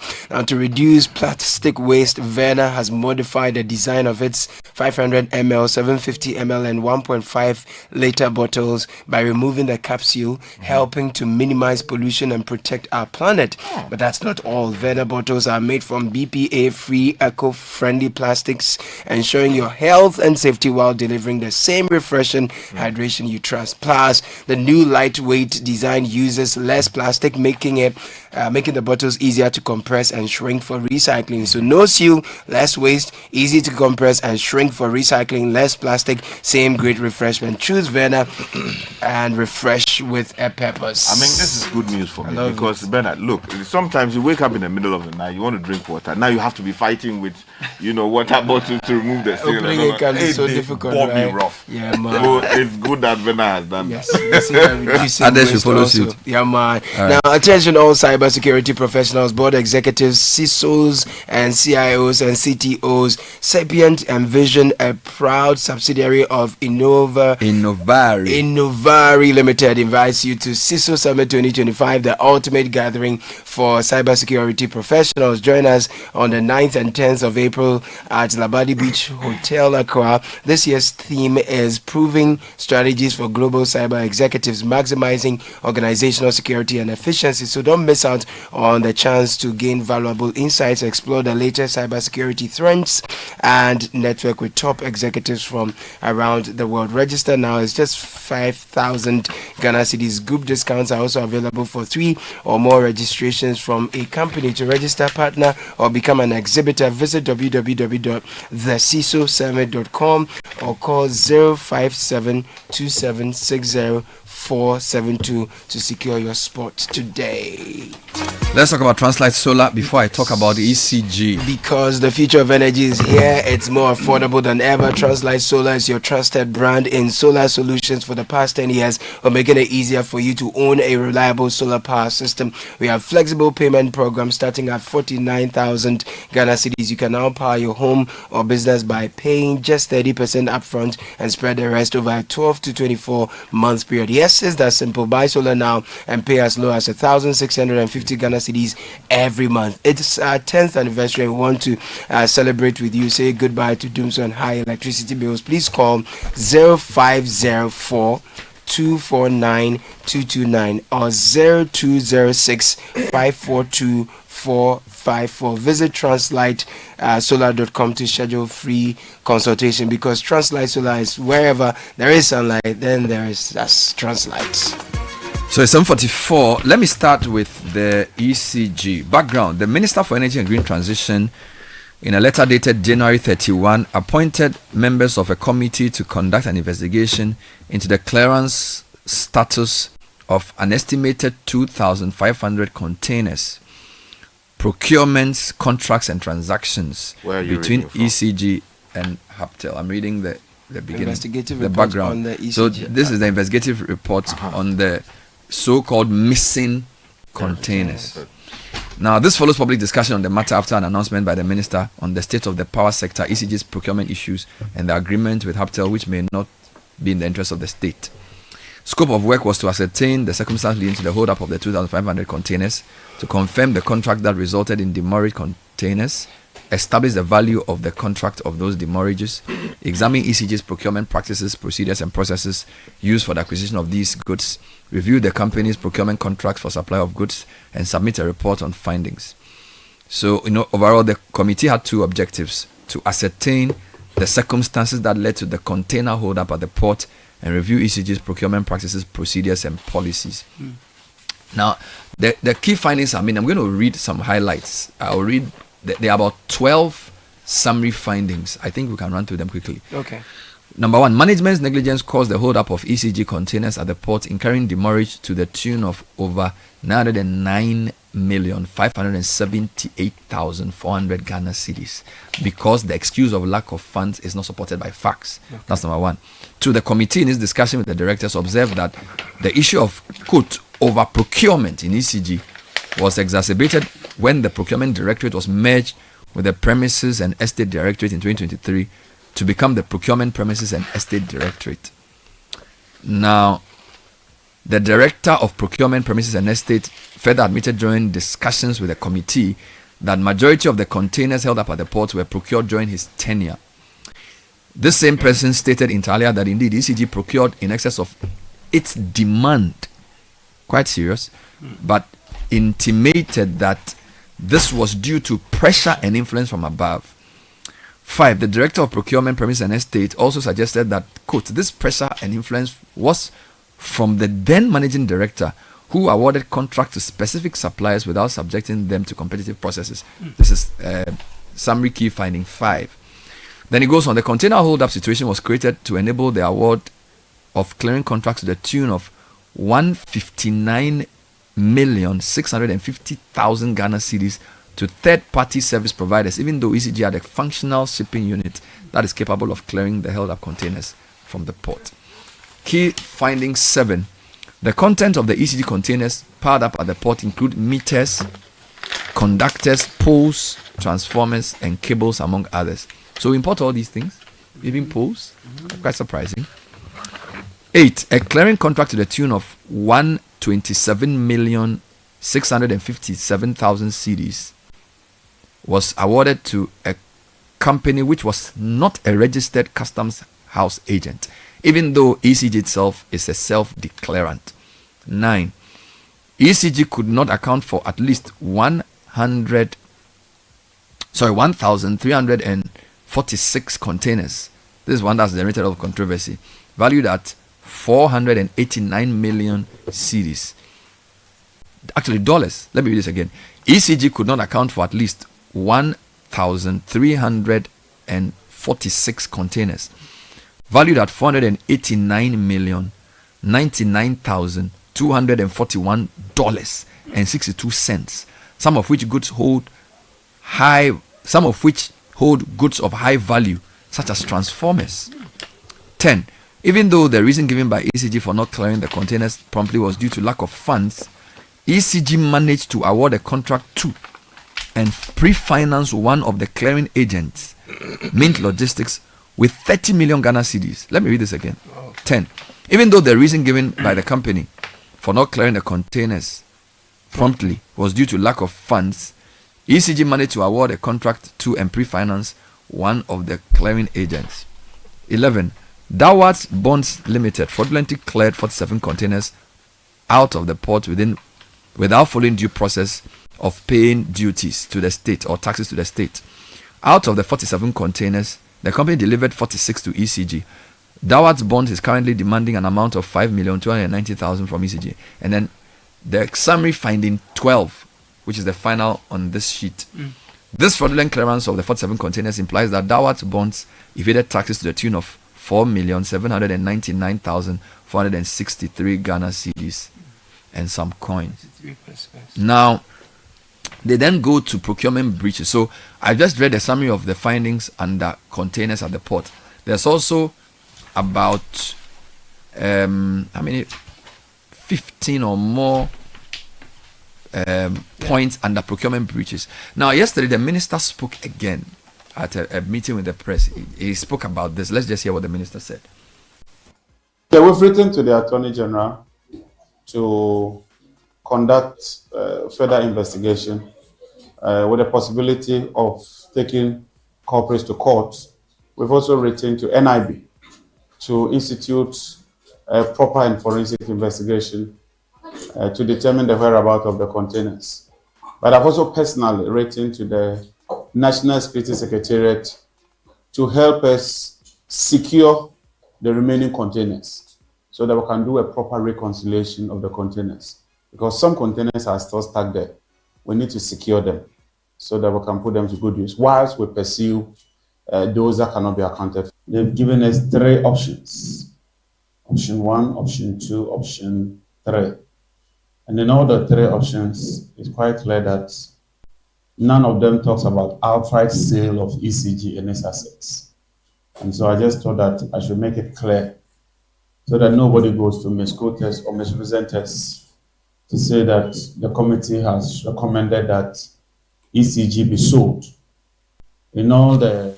All right, so he's addressed the issue of the missing containers and procurement issues.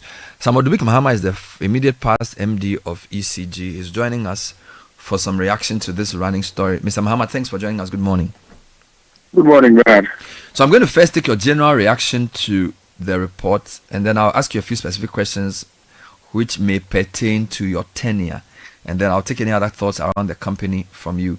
So I suppose you've seen this 103-page report that has been circulated in the media.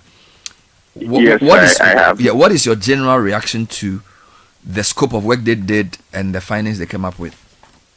I must say I'm scandalized and I'm sad because for a report that has my name in it, the nice and the decency of this whole thing should have been the fact that I should have been given an opportunity to speak to this committee. It has made it very difficult for me to now be playing catch up to the story. I was very hesitant initially to speak because I saw the minister was at a good tangent. The minister is looking for the containers, which we should all be excited about and to be looking for that until this report came out. Yeah, granted there are discrepancies with the numbers, so that is why the minister set up this committee. But to some extent, I started looking at a few of the committee's work, and I realized that it was skewed. First one is within the period, the only period when I was managing director, 2022 to 2024. I left in September. It makes you a bit. It feels funny. It feels funny because what is the committee looking for? And if the committee is going to stay within that ambit, don't I deserve to speak? Or is it that the whole exercise of giving the dog a bad name and hanging it? Okay, so the first point you made is that for somebody who was in charge of the company at the time that this issue was to have happened, they did not talk to you at all. They didn't write to you. They didn't call you. They didn't make an effort to reach you. At all, Bernard. Do you know if they spoke to anybody who was directly working with you? Yes. If they did, all of those people would have spoken to me. Bernard, I've been in this country. Contrary to rumors that were written in some papers back in the day after I resigned, I haven't been anywhere. I have been in this country. I haven't gone anywhere. And honestly, I came to serve. So if there's anything that I have done in the contrary, I should be able to speak to it. Look, this interim report that you're talking about, you can clearly see how the committee was struggling very hard to come up with procurement breaches because they really wanted to put ECG under PPA. But the law is settled on that matter. It's very settled on it. So it makes me a bit jittery. Honestly, it makes me sad. Because for what we managed to achieve within the 2-year, 4-month period that I was managing director, and some of the things that as an individual I had to go through, and to wake up to someone, a whole team put together a report without even giving me 5 minutes of an input. So that's fair enough. Some could say some committees, of course, they decide how to do their work. They could look on this, talk to the port people, or look at the information they have left. But of course, you deserve a right to be heard. Having said this, there are some very specific things that have been said that I think require your response. So, for example, they blame management's negligence for what they call the hold-up of containers at the port, and that they say that the excuse, they use the word excuse, of lack of funds for which reason the containers were held up was not supported by facts. I mean, what's your reaction to that? Bernard, in my heart of hearts, I've decided not to speak to this document, but I'll give you a scenario. But just try to work around it so it doesn't make anybody feel like I'm getting the issue or running out. Because out of the fact that they didn't give me the respect, I don't want them to get answers to this document in the media space, because I feel they are credible answers. And if they have gotten the management meeting minutes, or even spoken to, let's even the legal director and all of that, they would have gotten what they were looking for. For example, when you write what you've written there, you've oversimplified management. I walked into the office this morning. For example, I'm managing director. I walk in. By 12 o'clock, you have some funds coming in. All of a sudden, you are running short of fuel here. This one is not working right. That one is not working right. You have to throw money at all of that, or else there will be darkness. The cost of household energy has never been calculated in all of this, and why critical resources were put to something else. Bernard, what they call negligence, at some point there was an innovative conversation that was being carried on between management led by my good self with the Ministry of Finance and Engineering, where we were proposing that, look, ECG, these big government hospitals rarely pay their hospital bills. Why don't we do a set of arrangements where these hospital bills are put towards ECG's taxes, so that it becomes a nice cycle where it is, based on these bills, it is deemed that ECG has paid Y, then these things come up. ECG just didn't intentionally stop that. No, if you give that impression, it is wrong. Because nobody would want to do that, to saddle a company with this kind. But if you don't speak to the right people, you will not get the right information to that effect. But one of the biggest problems I'm having right now is this. I don't even know the committee's terms of reference, 1.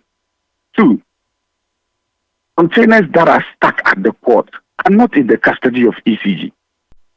The containers have been cleared and were given. I haven't even come there. And by the way, the scope of work, I read it on air. They were given 6 different things to do, which I can read for your knowledge. Ascertain the circumstance leading to the hold-up of 2,500 containers at the port, confirm the contract that resulted in the demurrage containers, establish the values of the contract of these demurrage, examine ECG's procurement practices, procedures, and processes used for the acquisition of these goods and services, review the company's procurement contracts for the supply of goods and services, and then submit a report on findings on the above.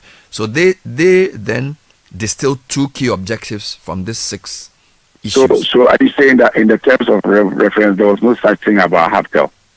There was. So that's the background. So the Minister of Energy, in a letter dated 31st January, appointed the members of the committee to conduct an investigation into the clearance status of 2,500 containers, procurements, contracts, and transactions (into brackets agreement) between ECG and Haptel Limited. Then it then goes on to give the objectives. So the Haptel is mentioned in the background. Okay. So what I wanted to do was, whilst you say you don't want to go into the full details because they haven't had the case to respond to you, I believe there are specific things that were said about you that at least I need to give you a chance to respond to. So, for example, they quote that the Director of Procurement, Premises and Estates stated that ECG procured in excess of its demand, but said that this was due to pressure and influence from above, and that this pressure was from the then Managing Director, who awarded contracts to specific suppliers without subjecting them to competitive tendering processes. This falls clearly within your alley of response, does it not? Then I will do this for you, because I don't really want to speak to this. Now, when you at some point we realize, and I start this by saying, management is a situational issue. It's the situation you find yourself in the chair and the problem you have to tackle and solve in a very short space of time. Now, we asked over 7 companies to set up factories to manufacture meters as install in Ghana to change our revenue trajectory. These meters, for its installation, it comes with accessories. One of the main accessories are the 2x25 cable. These metering manufacturers now ended up some having in excess of 350,000 meters on the ground. But don't forget, when I took over, ECG was installing about 2,500 meters a month. After the time I was leaving, they were installing about 100,000 a month. The workflow had changed. The speed had come in. Bernard, if you don't have a chat with someone who was in the situational seat at that point, to have the conversation, you would come up with something as basic as this. You know, I don't know what transpired at the committee. I don't know what led the director to say that.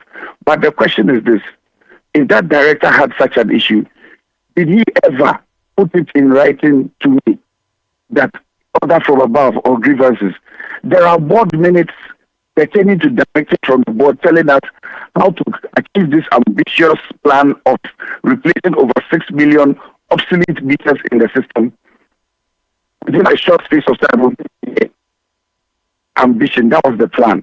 Let's not also forget that the first tenure of Ronaldo Danko Akufo-Addo, the company was being prepared to be sent to PDS. There was no investment into the company.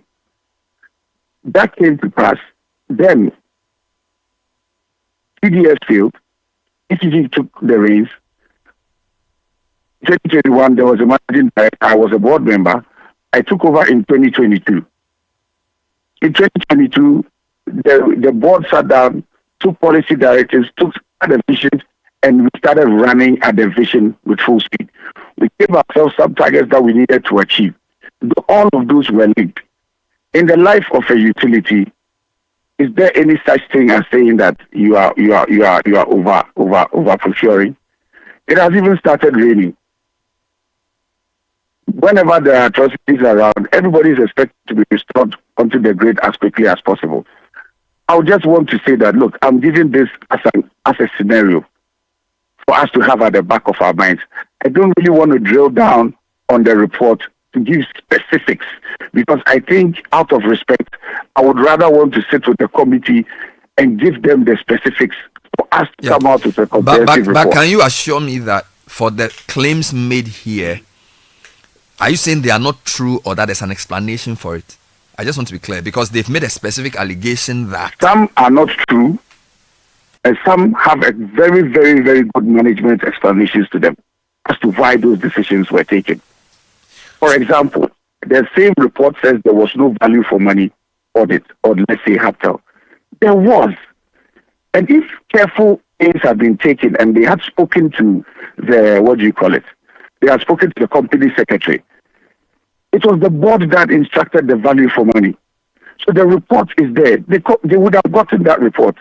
Again, you know, when ECG had that ransomware attack, the funny thing was that sometimes in the morning on my way to work, I listened to your station to get my update. Because funny enough, from the situation room, somebody was giving it to your guys. So that thing, I used to find it very funny. But on the ground, the ECG, person or persons or whoever from ICT who gave evidence at the committee, then he said that in August, the source code was given out. The source code wasn't given out in August, which led to the ransomware attack. The source code was taken by Yoko after the ransomware attack.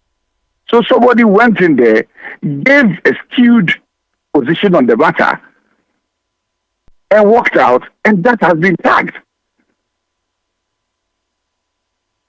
So when I say I am pained, I am very pained by what has gone on. All right, now I get what you're trying to say by saying you don't want to directly answer questions raised in the report, but I'm also constrained because all I have before me is the report, so I cannot go beyond what is in front of me. Do you understand my point? But let me help you. Let me help you with one thing, and let's agree to disagree on this. Look, Bernard, the containers were never in the custody of ECG. If the containers were in the custody of ECG, then you could put the blame squarely at the foot of ECG. The ECG, you took delivery of these containers and the goods are missing. But this is something that the preamble or the prima facie has been established that the containers were still within the port. So for me, as I have said, containers don't get missing. They can get misplaced or they can get lost at sea. And even if they are lost at sea, you will be notified because the shipment is cost, freight, and insurance. But the conversation now is, look, I am all for whatever audit. I am all for whatever investigation. And I want all of us to assist the minister. And I am ready to assist the minister. And I am ready to sit with whoever to give my side of the story. That's very good to hear. I had wanted you to convince us that you are satisfied that the procurement approach you use was right. Because again, if you go to paragraph 5 of the summary, that basically because of this so-called pressure, you awarded contracts to suppliers without subjecting them to competitive tendering. They even come up with a table of the various procurements under ECG. Just hold on. Let me answer this. I'm coming. And they give a breakdown. I'm coming. They give a breakdown of the various procurement approaches. And they basically point to the fact that for a large majority of your procurement, it was single sourced. And therefore some there was request for quotes. But hardly any went through a national competitive tendering process. And they give a table to support this claim. What's your comment? There's an Attorney General's report or legal opinion saying ECG is not subject to Public Procurement Act. So ECG generates its own procurement manual. This same committee said ECG doesn't have a procurement manual. It's not true. Or ECG, look, the procurement manual is always approved at the beginning of the year by the board. Did they check with the company secretary? So you have to go by the procurement. And as the time goes on, if there's anything that you need to do, it's at the board level. Those discussions are had. So look, if you look at how hard this committee tried to pull ECG under PPA, it is settled law. There are Court of Appeal cases to settle this. There are High Court cases to settle this. Why is the committee trying so hard to put? And ECG's procurement manual has something called engineering pricing. It's a pricing model. So when you get the price, the thing is, it's about who can actually perform. Okay, you say they gave X amount of contracts. How many people even managed to complete those contracts because of the cost of financing? When you throw out these factors, it's like you are trying to smear someone to think what will take. But what is the end in all of this? If there are procurement breaches, let's see, I want to go further with the conversation. If there are procurement breaches, the principal attorney under Article 80, I've forgotten the exact Article 7 and the Article 80 about attorney general, is the one who's supposed to prosecute. And so there's another legal opinion from the attorney general saying that we have deviated from this position. ECG uses public funds. The committee claims that the ECG was not a primary recipient of this legal opinion from the AG you are referring to, and that was sent to some other person. But I'm coming. Be that as it may, they have a different legal view on what you say is the procurement process you use. Because according to them, ECG has not been granted an exemption by the PPA to procure using established commercial practices. And basically, they are saying that you cannot do anything without recourse to Act 663 as amended, especially Section 15.2. So I'm coming. You made reference to your procurement manual. So I'm just pointing to you that they are making reference to laws, which I believe in the hierarchy of laws, and an act of parliament is obviously higher than the procurement manual.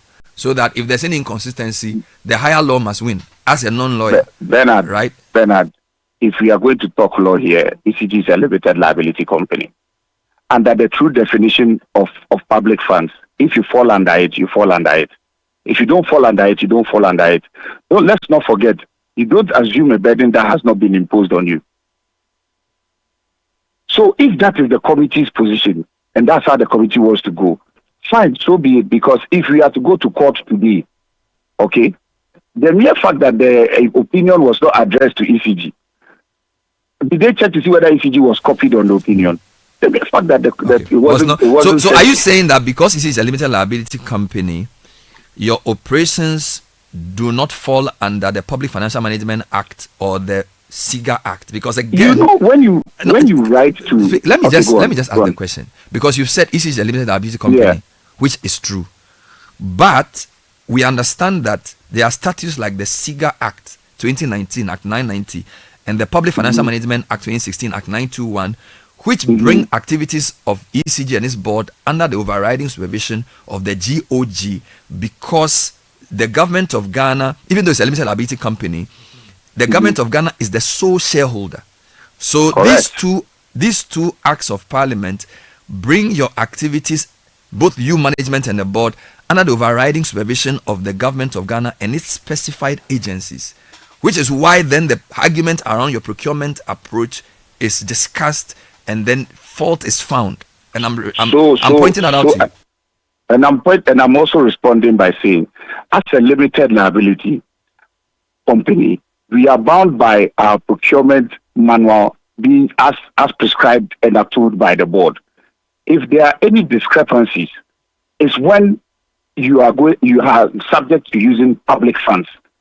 If that is not the case, let's go and seek clarity. My point is, yes, you have written all of these things.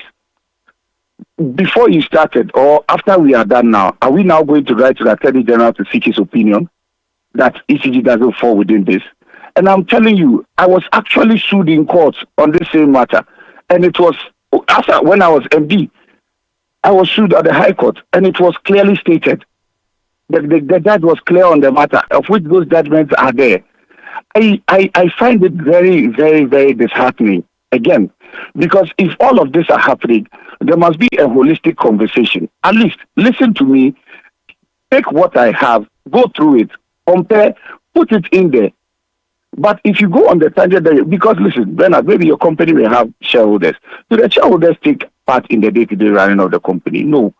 But the shareholder will always afford you an opportunity to explain the vision and the direction that you were running the company or where you were sending the company to. If it is not in consonance with what the shareholder wants to do, fine, so be it. But as I said, there are certain things that are missing in that report. Okay. That makes the conversation very, very murky for me. We'll leave the legalities of the procurement for a minute, but they also made a claim that your procurement did not follow approved budget. And they actually put a table again to show what they call wide variances between what was actually procured and what was budgeted for. And some of these are in the millions and percentages in the hundreds. That's pretty serious. Okay, so Bernard, I told you, management is a situational issue. If they had spoken to the company secretary, they would have seen the ambition and drive the company decided to go on.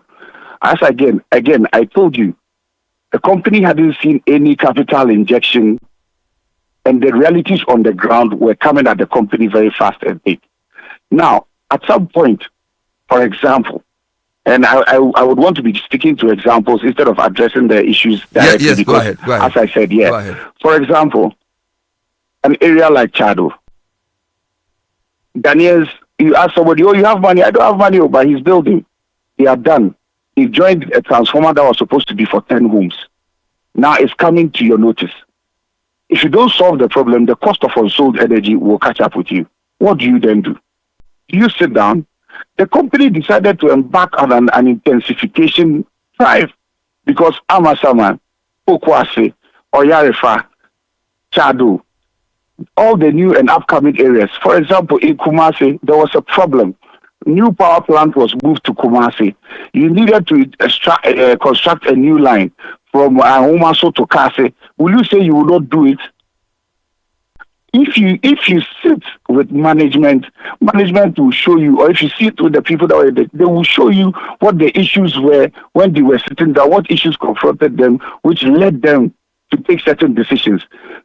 You see, when we do these things, we paint a picture of somebody just trying to make money. It's not fair on some. Listen, this thing is something. Maybe it will help us. Fair enough. It will help us if we knew what these containers contained? Because you've said that because management is containers- situational. Yeah. Just 1 second. I want to ask the question so that people can follow the conversation. Just allow me. Because we all don't know what was in the containers, the answer you give may not be put in proper context. You're saying that because management is situational and demand is so variable, the fact that you've budgeted for X amount of items does not mean you have to stick to it. You may have to get X plus 2 because the demand is growing. I understand this. But I can only put it in better context if I know whether these containers are containers for meters or conductors or electric poles. So what exactly were in these containers? Now, first, there are wood poles in there. There are conductors in there. And there are also, what do you call it? The meters, we changed the formula.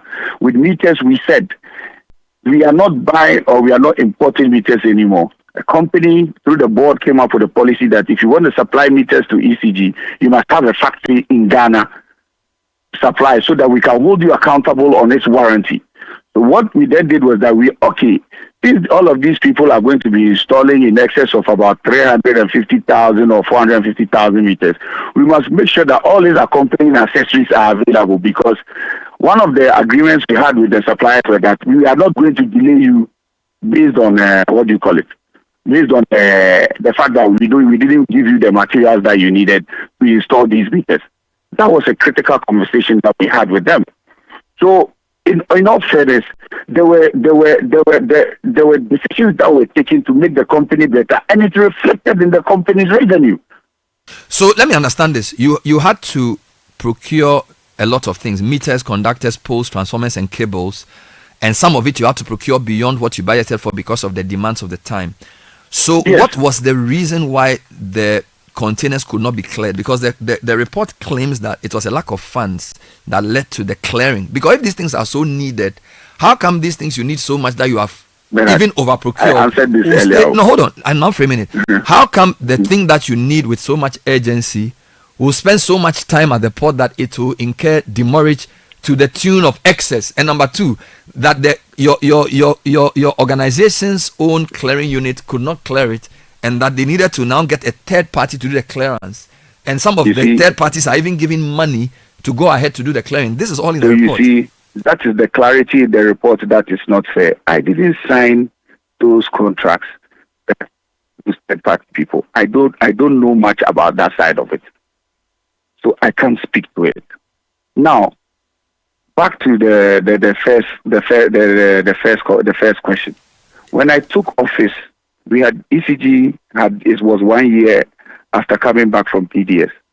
We are now waiting for the PDS arbitration award. Okay.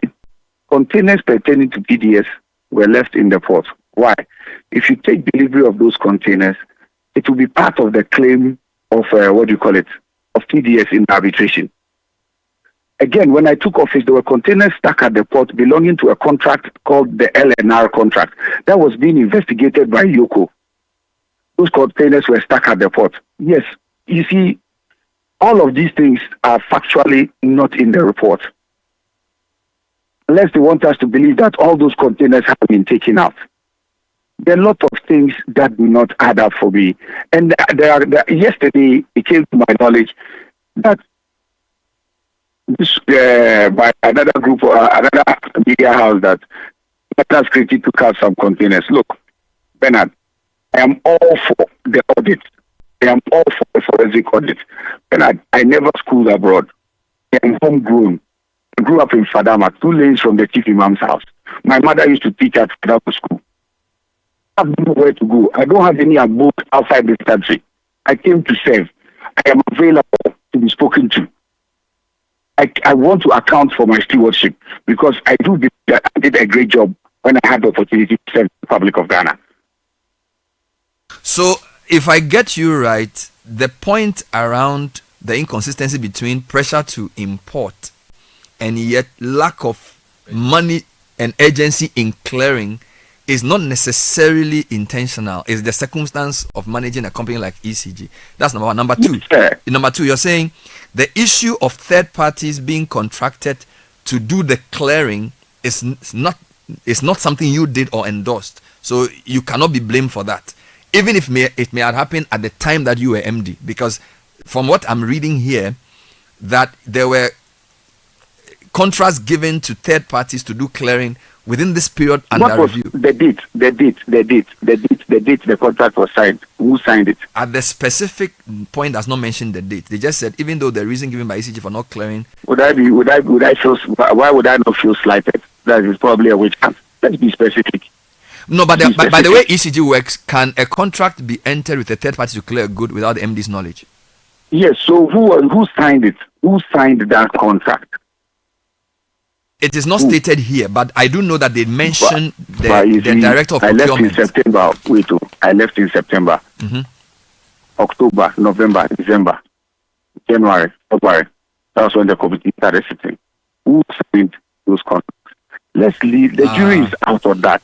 So you're saying that could have happened beyond your time, your tenure? Yes, brother. Yes.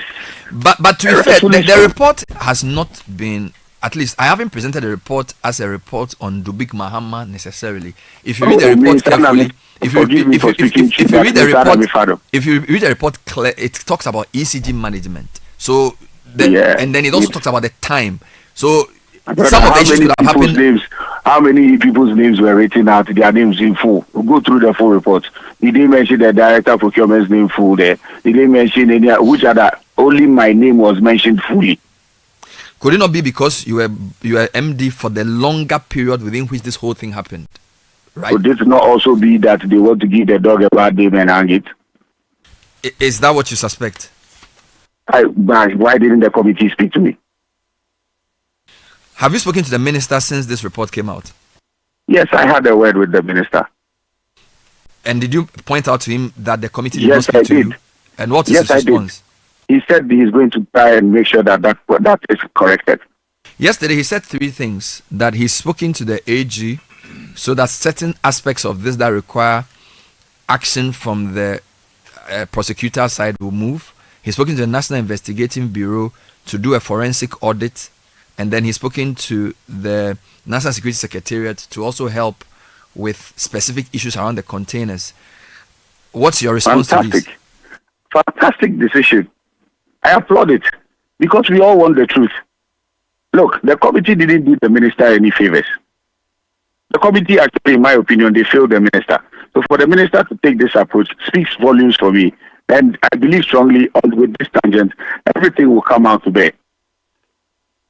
Finally, do you believe that all these 2,500 containers have not been lost and that the state will not lose? Because you don't forget the way the story was portrayed, it was that we've lost 1,300 or so containers. Is it your view that they are in the jurisdiction and that as far as you know, the contents will largely be secure? It's just a question of where specifically they are. That is what I believe, because I believe in shipping, even from the comfort of my home. If I've ordered something, I can take the container number. The container number is unique to every container. I can find it. A container is not like a piece of paper that somebody can crumple and throw away. Or to tease you this morning, I can't say a container is like the kose that you have eaten, so now we can't find the kose, it's lost. Understand? The conversation is clear that if there's a system, let's allow GPHA, let's afford them the opportunity, give them the numbers. There are other terminals so that they can look into those terminals to find or locate those containers. Let's give it time. That's what I think. Yes, in my opinion, I wrote some letters some time back to ask GRA to halt the sale of sub-containers. I believe if all of those have also been done, the system that they have will show where all those containers are. So I just think that we should just give it time. And I feel that, yes, the containers have been misplaced.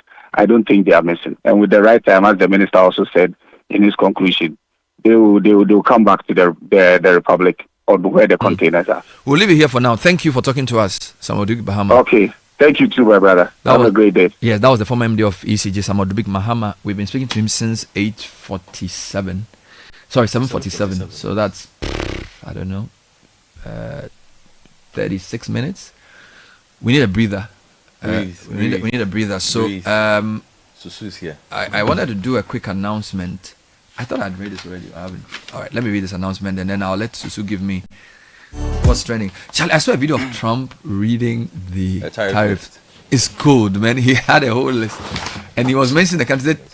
Japan, they are nice people. But they gave us 42%, so we'll give them 50%. Vietnam, I like Vietnamese. They are good, but on this policy, we are not with them. Europe, they are tough, man. I mean, this is amazing. You know? It's an interesting time. I need to get that Trump voice for me. Oh, it's ready. It's beautiful. He mentioned. I mean, look, it says it's windy out here, you know. And if I want to bring the big sheet here, we will not survive the wind. And they brought the board.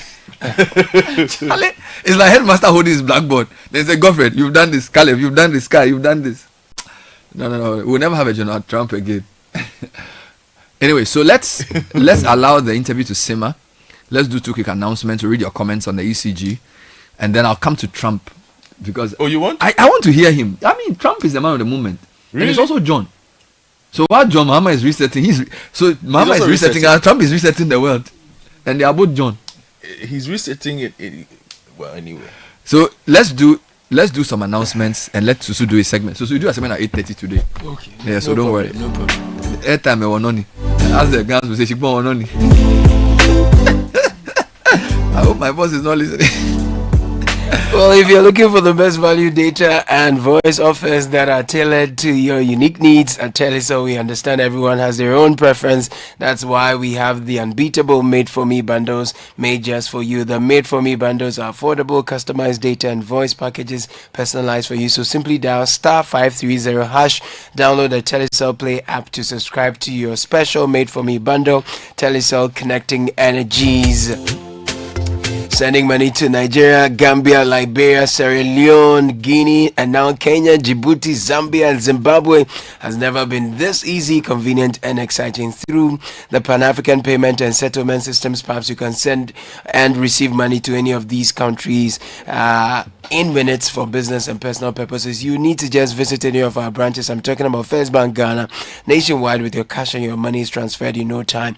To receive money, you will need a First Bank Ghana account. As another way we put you first, please call 0596 921 921. First Bank, you first. Of course, First Bank and Telecel are proud to be taking social media trends. Before we get there, let's talk about Ashford. Your living room deserves class, warmth, and memory for family and friends who visit your home. That is why Ashford produces a masterclass range of sofas and couches to fit in every corner and space in your living room or balcony. We offer an exquisite range of modern designed living room sofas, couches, center tables, wooden beds, headboards, wardrobes, dressers, bedside drawers, and chairs for your poolside, balcony, or even your garden area. Visit any of our showrooms across the country and delight yourself with Ashford's stylish living room furniture. Ashford sofas are of high quality, durable, and affordable. You'll find us in any of the big malls or showrooms around the country. Call 0243 200 729 or 0559 027 907. Be an Ashford, and now Ashford, feel it, know it.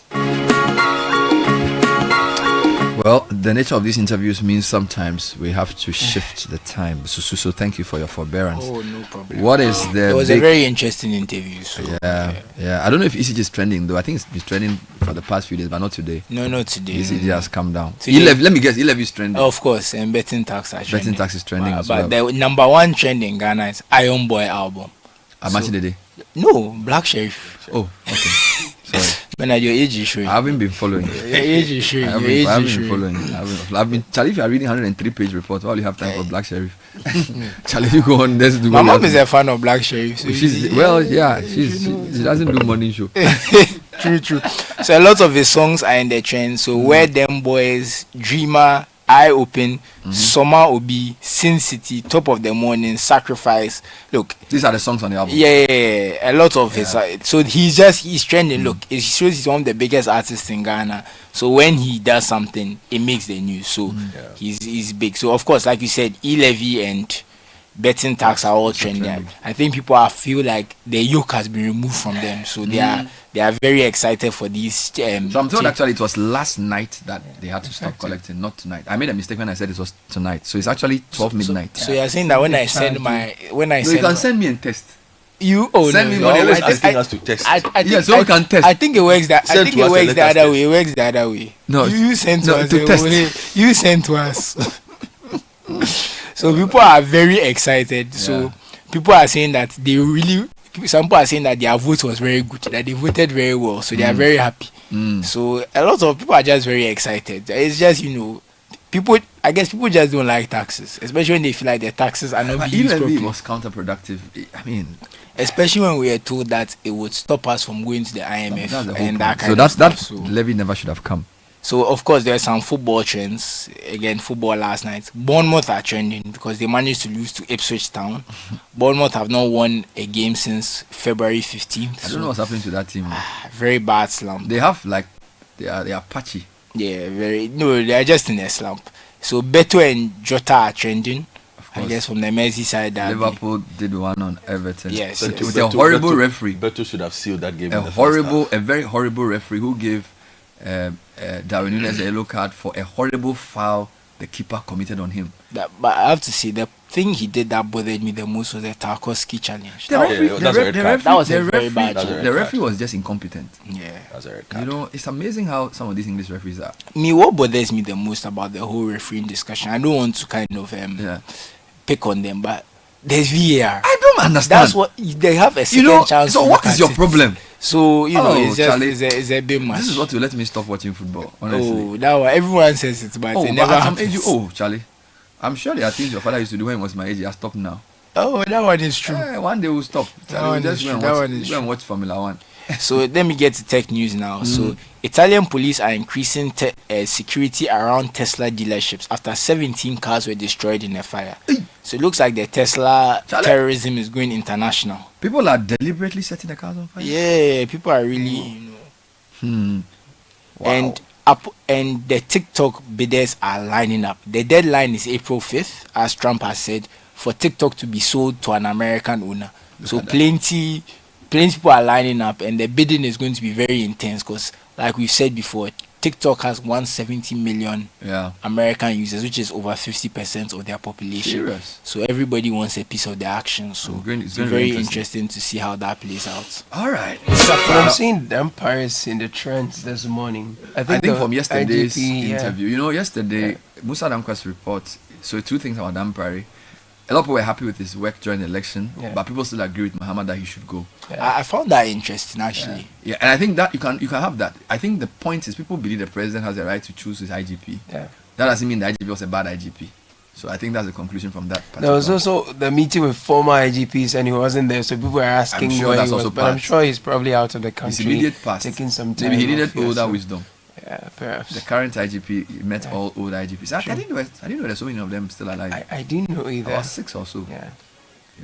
That's good. Yeah. It means he has a wealth of wisdom. I think the foreign minister also did that. When he was appointed, he met former foreign ministers. It's actually something which is really good to do. There are about 8 former IGPs. Because the thing is that no matter how much you know, there's always something you don't know. Yeah. And the people who've been in that position before will give you some better context and what to watch out for. True. So I think this IGP has started well because the poll also showed that he had good... People have confidence. Yes, 58% of the people said they thought he was a good I think that's generally... I think right now everything Muhammad does tends to good. Like everything he touches tends to good in the public's eyes. So it's very difficult because if he gives someone a post, I think people are like, okay, Muhammad's choosing the guy must be good. Exactly. I think that right now we are still in the optimism season. I get you. You're right. This is the City Breakfast Show, the city's biggest conversation. You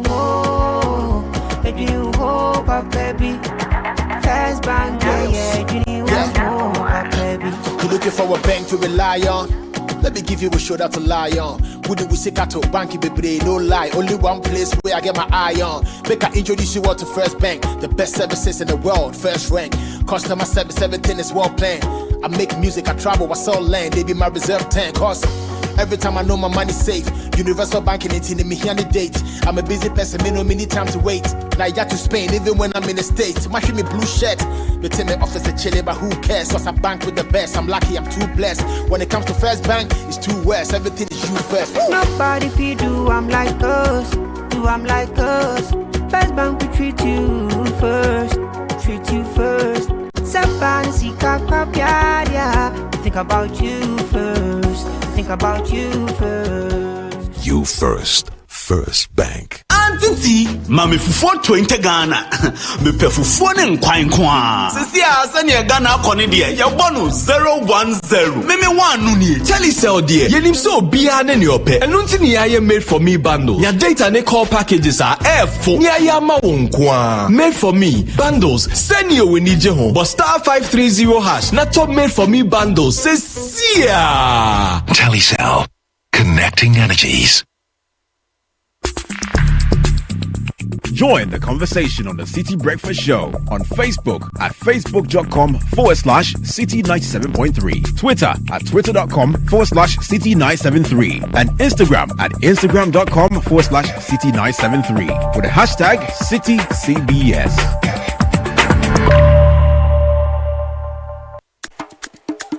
Yasaka for frabo, pepper powder, pepper ojawo. Sankofa pepper powder, Sankofa pepper powder, Sankofa pepper powder. Abuna abonje krakra, Sankofa pepper powder, Sankofa pepper powder. This is the City Breakfast Show, the city's biggest conversation.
City Breakfast Show. So many things to discuss.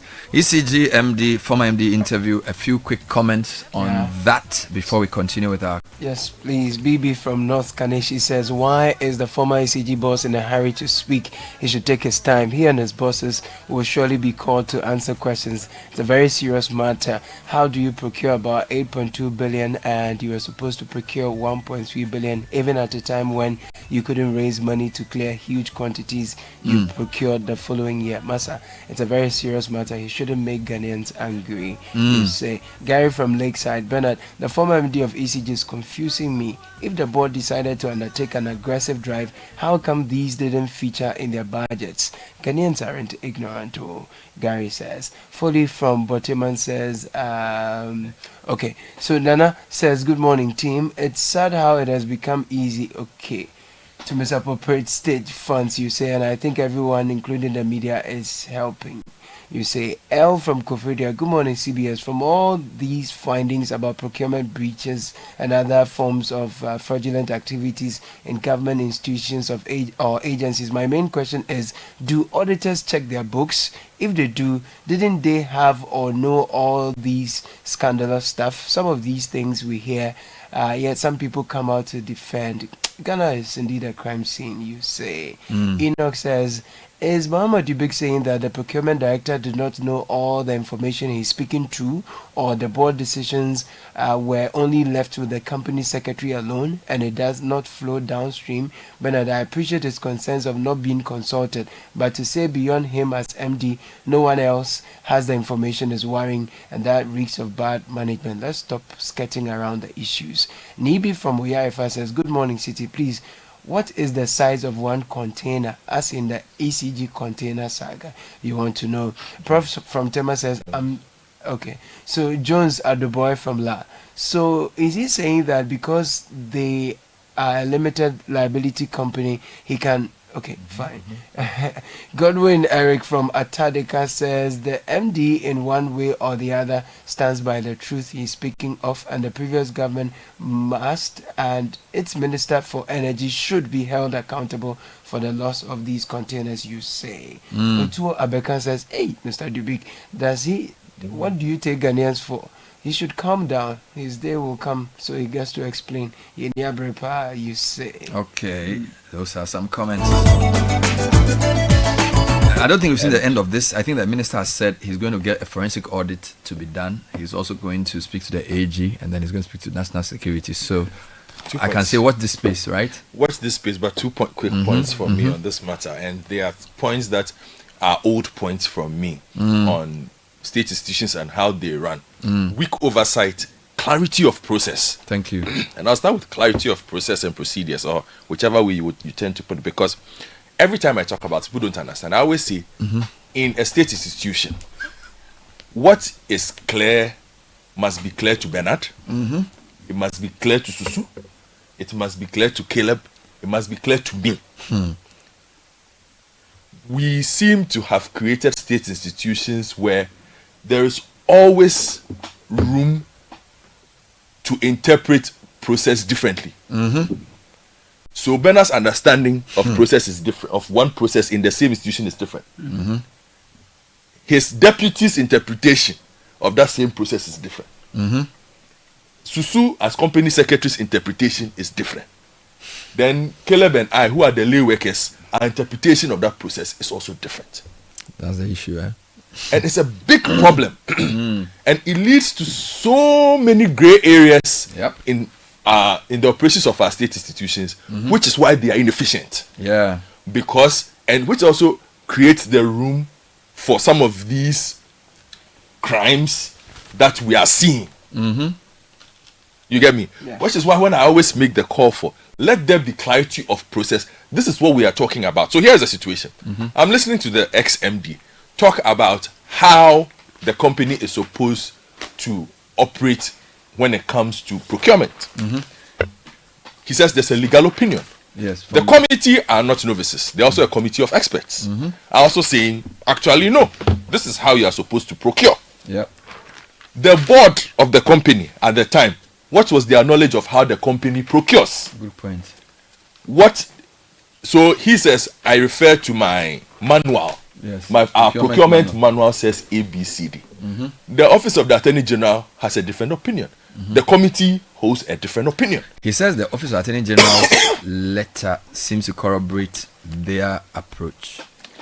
So the Attorney General's letter sort of give them the all clear to go ahead and procure using the approach they use. But it still does not take away the fact that there is a dispute over how they should go about this. Exactly, because the committee claimed that the AG's letter was not written to the ECG boss, which I'm sure it's not. I'm not even sure it's either here or there. But the point is, if I've seen the AG's opinion, then I can say for a fact if I stand with this or that. But the issue is, how does a company that in a year can procure items into the billions of dollars not have a clearly laid out procurement process that everybody understands and knows that it is one? They have the procurement manual. The problem is that there are people who believe that because they are so this is the thing, they are a limited liability company, so they believe that they can operate within the ambit of that law.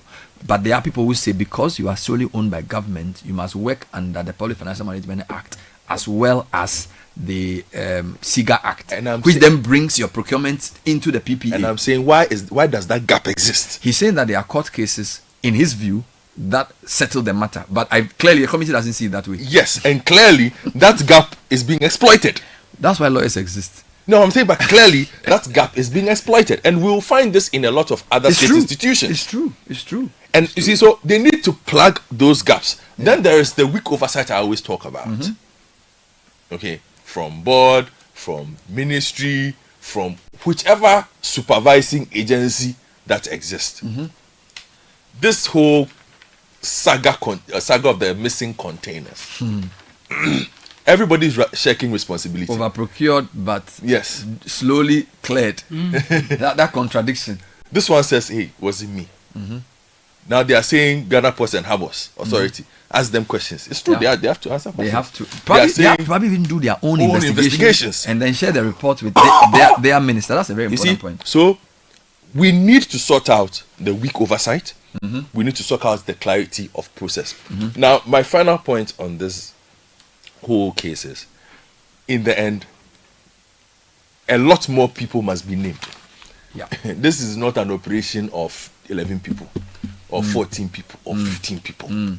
It's a long chain and must also lead to a closing of the gaps. You see, because the reason why a lot of Ghanaians are befuddled and upset by this is, it's not just the fact that we saw the cables being melted into iron rods by certain people in certain places. No, it is this, that ports in a items in a secure location owned by the state can somehow be moved from that secure location, where even I, as a human being, if I entered that area today, but I will make it 3 meters into that facility.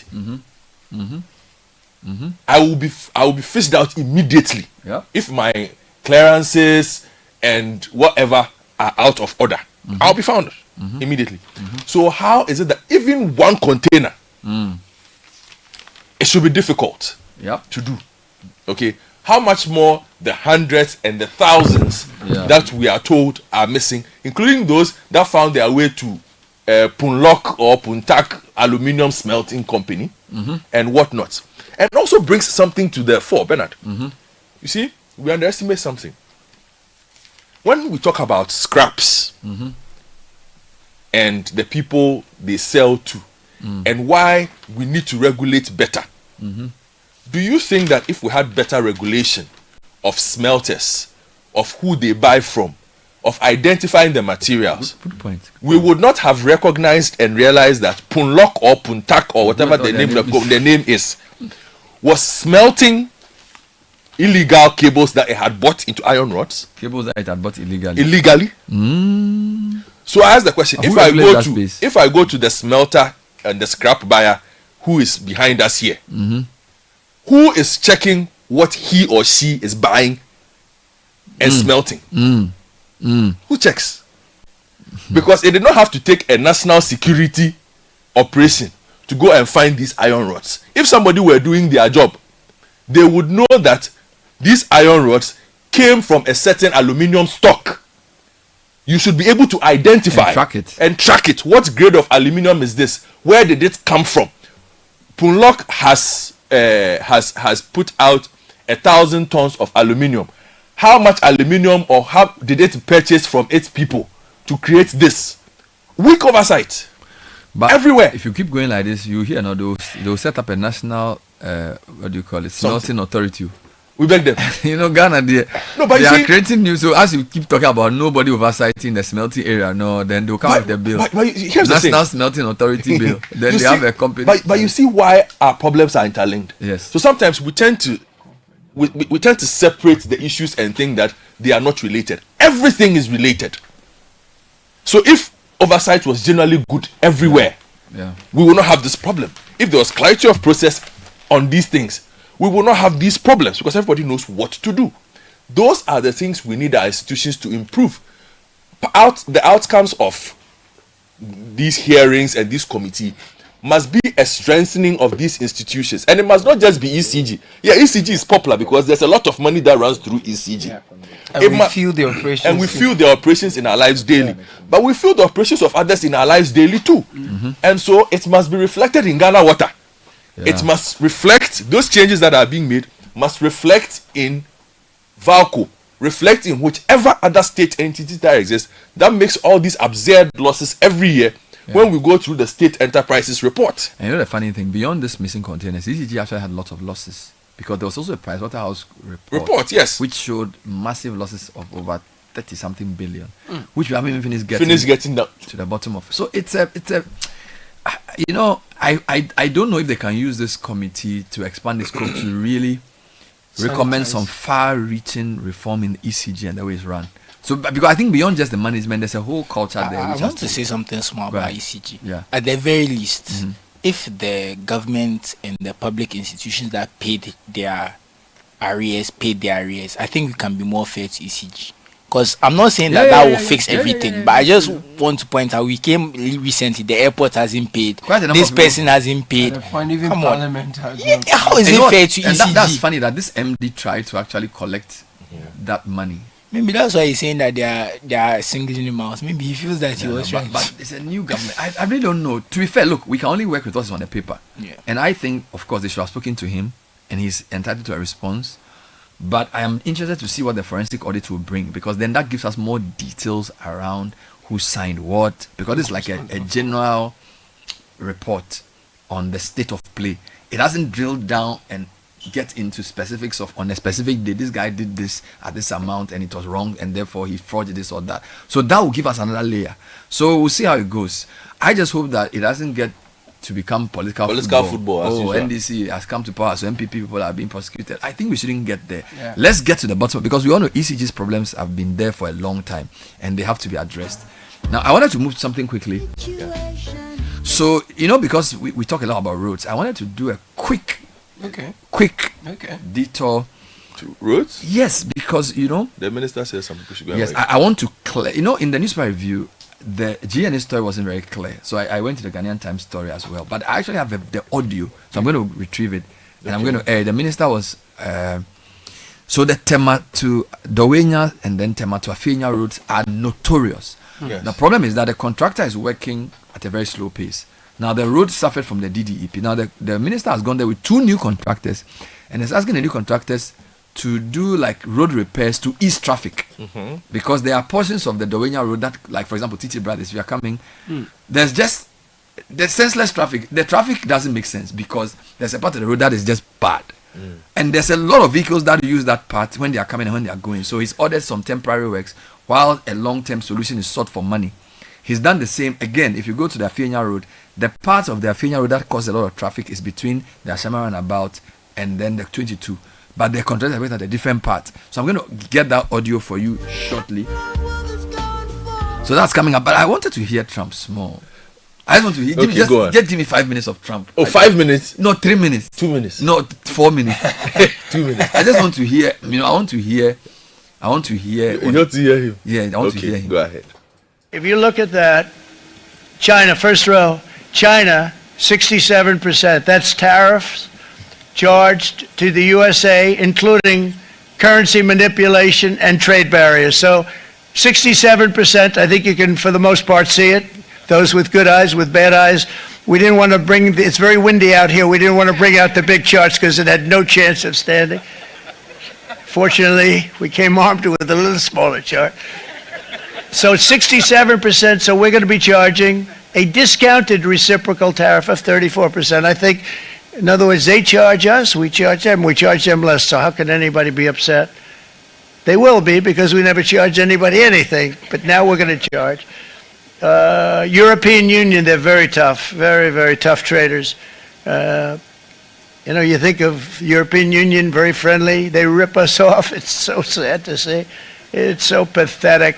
39%, we're going to charge them 20%, so we're charging them essentially half. Vietnam, great negotiators, great people. They like me, I like them. The problem is they charge us 90%. We're going to charge them 46% tariff. Taiwan, where they took all of our computer chips and semiconductors. We used to be the king, right? We were everything. We had all of it. Now we have almost none of it, except the biggest company is coming in. We're going to end up with almost 40%. Lee Zeldin's working to get their approvals. And it's an amazing company. Mr. Wei, of one of the great companies of the world, actually. They're coming in from Taiwan, and they're going to build one of the biggest plants in the world, maybe the biggest for that. But 64%, we're going to charge them 32%. Japan, very, very tough, great people. And again, I don't blame the people for doing it. I think they're very smart in doing it. I blame the people that sat right in that Oval Office, right over there, right behind the Resolute desk or whichever desk they chose. Japan, 46%. They would charge us 46%, and much higher for certain items like cars, little items like cars. 46%, we're charging them 24%. India, very, very tough, very, very tough. The Prime Minister just left, and he's a great friend of mine, but I said, you're a friend of mine, but you're not treating us right. They charge us 52%. You have to understand, we charge them almost nothing for years and years and decades, and it was only 7 years ago when I came in, we started with China and charged them. We took in hundreds of billions of dollars from China in tariffs, and they understood, honestly. President Xi understood. He said, look, I understand, and the other countries, and they all understand. We're going to have to go through a little tough love, maybe, but they all understand. They're ripping us off, and they understood it. Prime Minister of Japan, Shinzo Abe. He was a fantastic man. He was unfortunately taken from us, assassination. But I went to him and I said, Shinzo, we have to do something. Trade is not fair.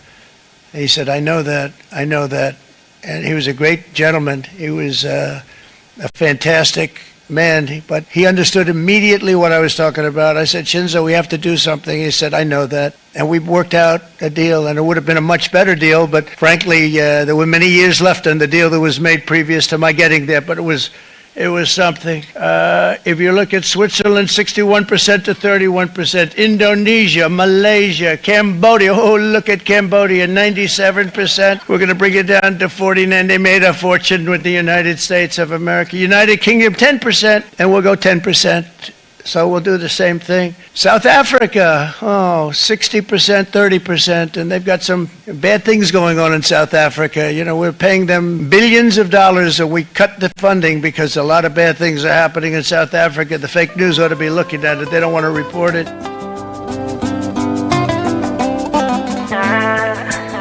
So this is the leader of the free world. You know, I tell people that sometimes history is unfolding right in front of your eyes, but because you live in it, you don't know. But I'm telling you this, that 2025, I think in terms of economic history, it's a very significant year. I'll give you an example. 1945 is a very significant year because that was the year after the World War. That was the year the International Bank for Reconstruction and Development, which is now the World Bank, was set up, Bretton Woods. So the current world order into which all of us were born and that we live was set up in 1945. Okay, and I have this feeling that Mr. Trump actually wants to change that. He wants to, and of course the basis of that arrangement was that US allies are Europe, and they would essentially, using the IMF and the World Bank, international capital, essentially control the world. So the OECD countries are mostly from the Western Hemisphere. Of course, China and Russia have never agreed to this. So there's been a long drawn battle. Of course, China started waking up in the 70s, and you can say that it was in the 90s that they really woke up. Japan in the 90s as well. So the point I'm trying to make is that I believe that this tariff thing, even though it sounds jocular, it's a very serious thing, because not only we shouldn't look at the tariff in isolation. We should look at Ukraine and Russia. The whole basis of Atlantic cooperation has been North America and Europe as a security and defense alliance. So in addition to just economic cooperation, there's also security cooperation, because Russia was the big bad wolf essentially after the Cold War. Now, America's views on the Ukraine and Russia, and the president of US's relationship with the Russian president, and how it's redefining that, puts NATO in a very difficult position. I don't think NATO as an organization is going to exist anymore. It's more like the Europeans have to find their own security, because the American security is basically not going to prioritize what the Europeans consider to be their priority with Russia. I mean, Trump has said as much. That's what I'm saying. NATO are not pulling their weight. So what I'm trying to say is that this hunch I have around history being rewritten is not just on the tariffs. So there's the whole the breakdown of the traditional North Atlantic alliance between Europe and North America. All right, and now the tariffs are the second layer of that. So I'm saying that as students of history, we should watch this very carefully, because there's going to be more. Because if you listen to his rhetoric, he's very determined to rewrite global history. And a lot of people feel like, oh, he's just being Trump. I think it's going to have very severe consequences. We could actually end up in a recession. Give me 2 seconds. Why do I say this? In 2022, we had a major challenge with global inflation.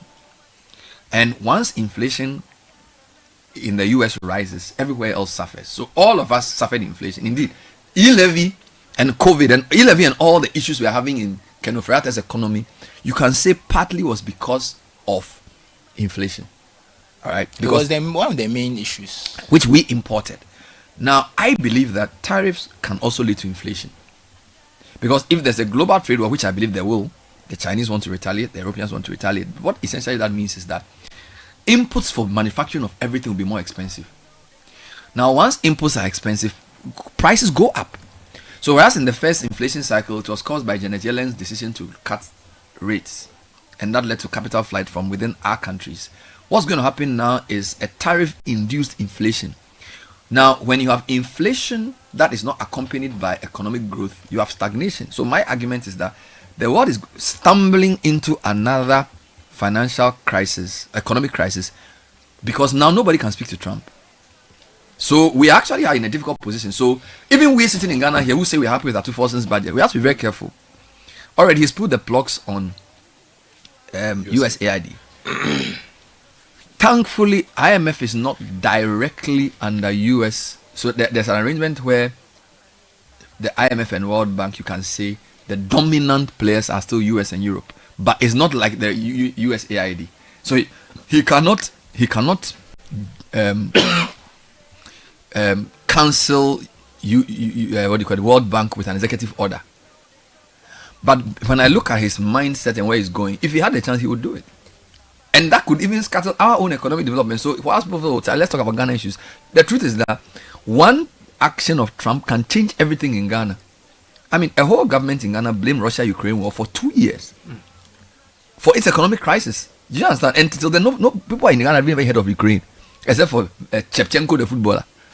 A lot of people didn't even know Ukraine was responsible for the bread they ate. So I feel like we need to pay closer attention to the Trump situation, the US, the Western world, all that's going on there, and also start forming an independent view of what kind of future we want. All right. And of course, the African Union, so many conflicts to deal with. Whilst all that is going on, we still need to think of self-sufficiency in food at least, because if you can't produce your own food, because you see, inflation in Ghana is driven by food inflation, and you can control food inflation if you grow more food, and even with that, we import so much food. So if you look at our inflation breakdown, a lot of this it's food inflation. So I feel like inflation is even higher than inflation a lot of the time. We need to hear more about what all of this means for our economy. I'm not hearing that enough. All you hear is global outlook was good. They go for the pros budget. Oh, global outlook. They just give 2 or 3 paragraphs. No, this is more complex than that. I think we need to have more serious discussion of what is happening in the world for what Ghana, because Ghana is a small country. Ghana is not that independent. And let's not think that, look, 1 or 2 things can happen in the world and a lot of our news will pale in comparison. Touch wood 3 times. What if there's a world war? Where does that leave you? What if there's a travel ban imposed on all African countries? Where does that leave your relatives? Look at what COVID did. Problem is, we always assume everything is about what happens close to us until the big thing hits the fan. Then we are all in confusion. We may not be able to do anything about what Trump is saying or doing in the US, but there are so many things we should be doing here to protect ourselves. A lot of it requires investment in strategic sectors like agriculture. Look at ECG. Think about it. My last point. This ECG we discussed. I asked the ECG MD, what were you importing? Bro, they were importing cables, not a problem. Transformers, not a problem. Wooden poles? Yeah. Wooden poles? Yeah. Have you driven to the BA before?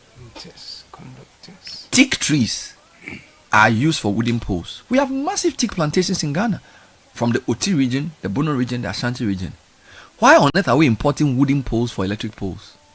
Why are we importing from which country? Do you get my point? You say you don't have FX.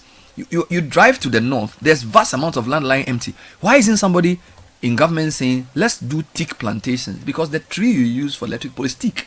Why aren't you do that? Has anybody ever asked why we are importing teak or wood?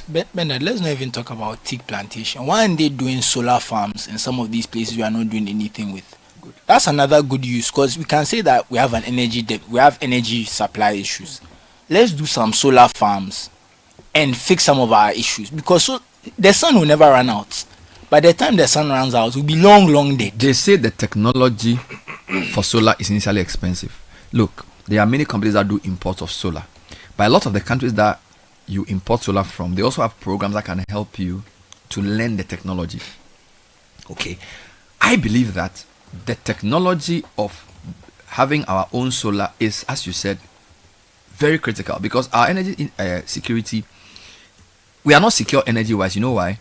Most of our energy, apart from the hydro and the non-renewable. Yes. So we have fossil fuels we have to burn.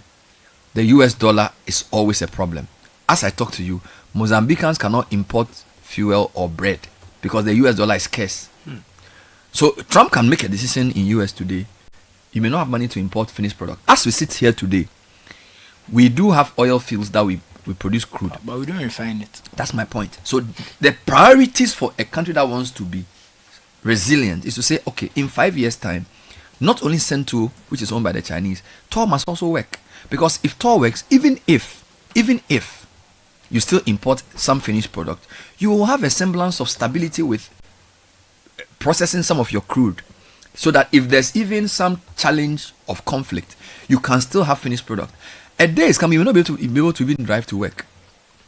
Because, and again, look, a last point, I'm not a warmonger. Trade wars can lead to other wars. And whilst Mr. Trump has said he's a pacifist, he doesn't want the war in Ukraine and everything else. If you look at the posture of other superpowers, look, we could have many disruptions. So I just want to urge that let's not forget the most important things.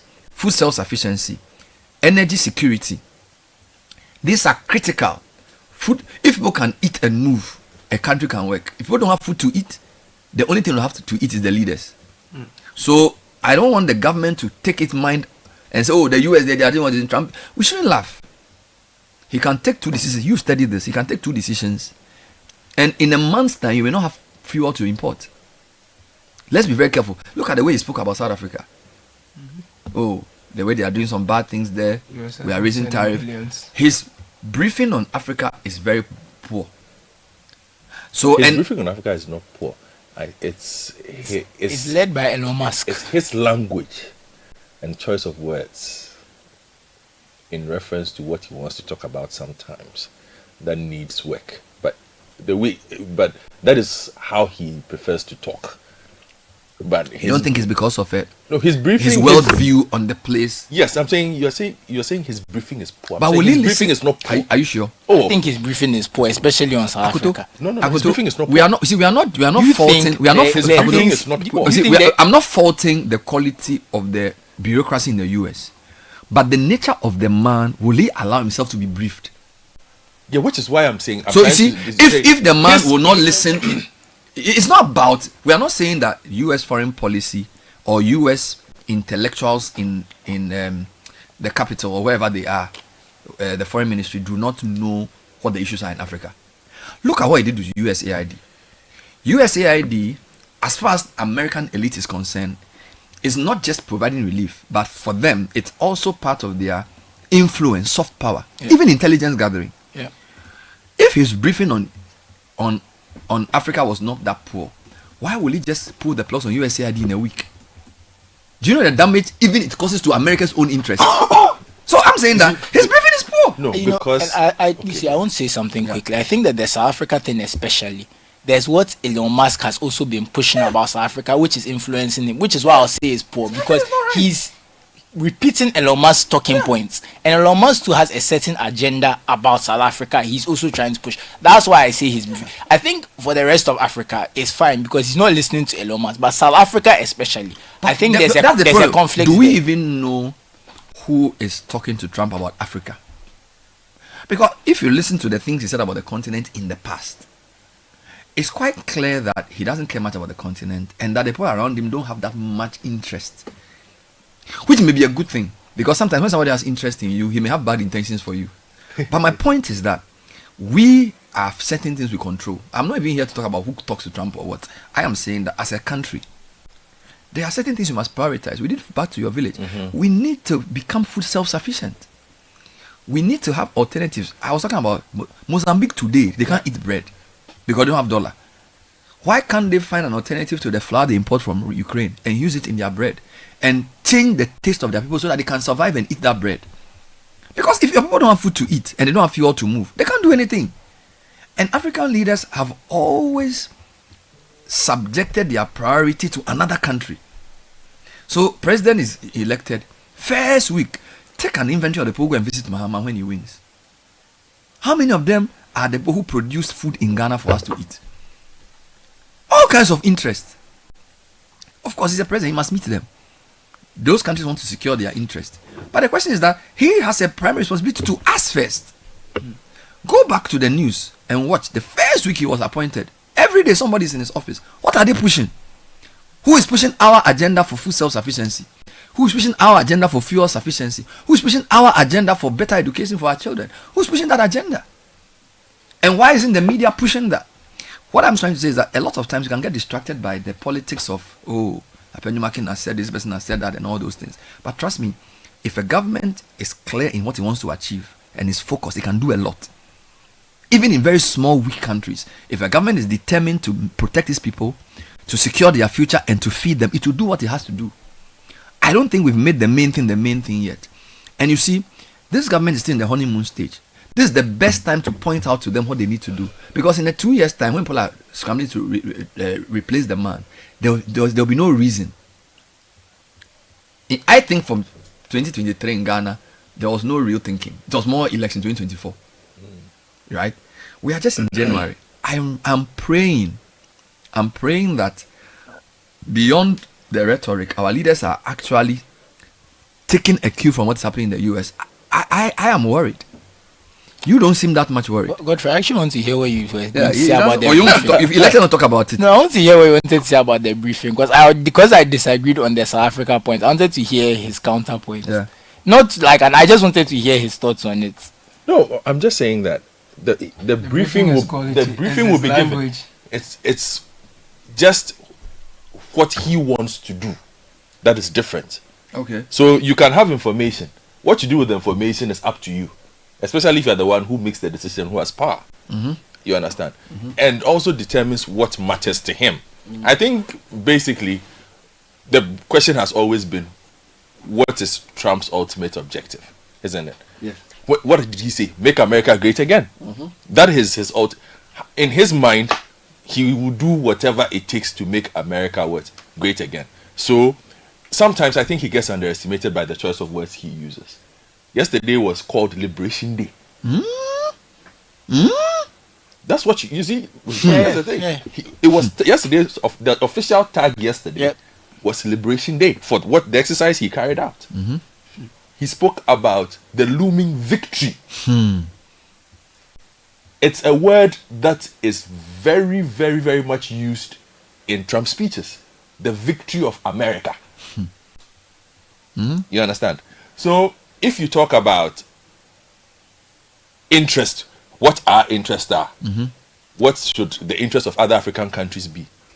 It is what is his interest that matters to him. So all I'm saying is he has a briefing, but it is what he feels are paramount to American interest in his opinion. Correct. Not in the briefings or in the expert's opinion, but in his opinion. So he can override exactly, which is why even in his own country there is a lot of there will be, I haven't checked his approval ratings. You can check his approval ratings for me. But generally his approval ratings will be high. But in the realms, and that will be amongst the general populace. Yes. But in the realms of academia and the realms of policy makers, they may not be happy with there might be division, not necessarily all of them unhappy, but there will be division in what the ultimate objective will be. And if you look at the responses of a lot of the countries, they are similar to what you're saying. Look, Madam Van Leyden in EU says, well, we will watch and plan and initiate countermeasures. But they hint of negotiation. They say we are talking. Yeah. If you look at the Chinese, and the Chinese are like, I don't know of a civilization that knows the long game. They've had 2,000 years of practice. I tell you. on playing the long game. So this game that is happening, you can move it to 100%. I haven't seen the memes that how do you pronounce it? Xi Jinping. He does nothing and he still wins. It's a meme all over the internet. So yeah, they will find their way yeah. around this. There are a lot of countries that will be hit hard by this, but everybody's. If you look at this again, listen to the Australians on this matter. The Australians are saying, "Well, okay, we will find a way." Okay, so not everybody is up in arms about what happened. So-called Liberation Day yesterday. Everybody seems to be thinking around it as to how they can best resolve the situation without escalating it. Yeah. Okay. Yeah. So if you listen again, you can compare. But the Europeans say they'll retaliate. Oh, they did the first time. And the Chinese on the spirits have hinted they would. On the spirits already. But you see, there are a lot of other impacts on this that will come back later. So for instance, if you look at online shopping, Americans do more online shopping than anybody. Yeah. Yeah. Now, there are about 100,000 or so packages that get into America every day. Now, on some of these things that are coming in, they are coming from places like Vietnam, they're coming from China, they're coming from Cambodia, they're coming from Thailand. They used to avoid the taxes. Now, those things are coming in. Now, if so there are so many unexpected consequences. If you shop under $800, you were not paying a certain tax. They call it des minimis. Now that one is going to be removed because U.S. border control has to check every single item. My God. To make sure on the cost of those things. Where would the cost be passed on? The end you see, so user. It's a long term. I was checking something though. So Ghana's tariff charged for things bought from the US was just 17%. We are one of the lowest. And we have been slapped with just 10%. So we are part of the rest of the world who will have a 10% tariff slapped on things we send to the US. There are some pretty high numbers. So for example, Nigeria, their tariff for things from US is 42%, and US 27%. US has given them 14%, 27. Namibia, their tariff for US goods was 42. US has given them 21. So basically, US is saying anybody above a certain percentage, I will give you half of what you give me. Algeria, things bought into US 59. So US has slapped a 30% on them. Lesotho had a 99% tariff on things from US, and US has slapped a 50% on them. Mauritius 80% for things into US has slapped 40 on them. So there's a method to this. So US's point is that when I send things to your country, I pay this amount of tariff. Ghana has a very low tariff compared to most. Ours is just 17. Therefore, we are going to suffer 10. I don't know what we export to the US, but the things we import, chocolates. The Hershey's chocolates, maybe the Hershey's chocolates people they get cocoa. Let's look at something. So let's take Lesotho. Yeah, Lesotho is 99% into US, so US has slapped 50% on them. US last year purchased. The US primarily buys diamonds. They purchased roughly $500 million worth of diamonds yearly from Lesotho. How many people buy from the US in Lesotho? Maybe they buy from South Africa more. Yeah, and they surrounded by South Africa. And yes, and here's the point. Lesotho, Namibia, South Africa, and I think Eswatini also, they are SACU, right? So they're a trade block. Yeah. So when they impose taxes, they impose the same taxes. The percentages roughly are the same. You understand? So how is Lesotho's different, Namibia's different, South Africa's different, Eswatini's different? That's a very good point. How? So what you see, that's what I'm saying, that even if we could even touch the methodology. He basically just said, I look at a country and how much they charge for things that we send to their country is high, and for a long time we haven't charged them anything, so we are going to give them at least half of what they charge us. So on paper that sounds reasonable. Yeah, but even there are those who but because they have more wealthy citizens, see, I'm trying to say something. Usually people would put a high tariff on things from America because America is America. Yeah. But if they start putting a tariff on what we send there, all of us will suffer. Yes. Because we assume that there are people that are a bit more affluent. Yes. But and the point is that general price levels are going to go up. Both in the US and other parts of the world. And we're all going to suffer for it. You know, we're all going to suffer for it. So somebody may buy you a laptop if our people also want to. Of course, we 17% is one of the lowest that we charge for things coming from US. It's a normal. What's the iPhone's largest market?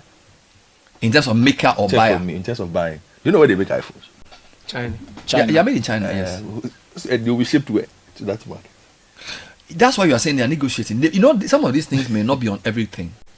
You see, because that's yeah. No, I think it's blanket too. No, but that's why they are negotiating. So they will neguociate on specific. There are some specific. What things is the largest market for PlayStation?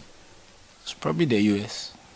But don't forget that, guys. Don't forget that last week the Korean people announced they're going to set up a huge manufacturing plant in the US. So part of this is to also get some of these companies that produce in China, to get to the table. Yeah. No, to come. So in fact, manufacture in the so US there was a big and Korean and company. bring jobs. So if, for example, I am Samsung and I have a large plant in Seoul, and I'm selling my phones to the US, and if impose a tariff on my products, if I come and set up a plant in Detroit, it will not attract the same tariff. Do you understand? So in a way, he is saying that we want to bring jobs into US. Don't forget, Trump's basic argument has been that jobs are being sent from the US abroad, and by imposing tariffs, the companies will take an economic decision.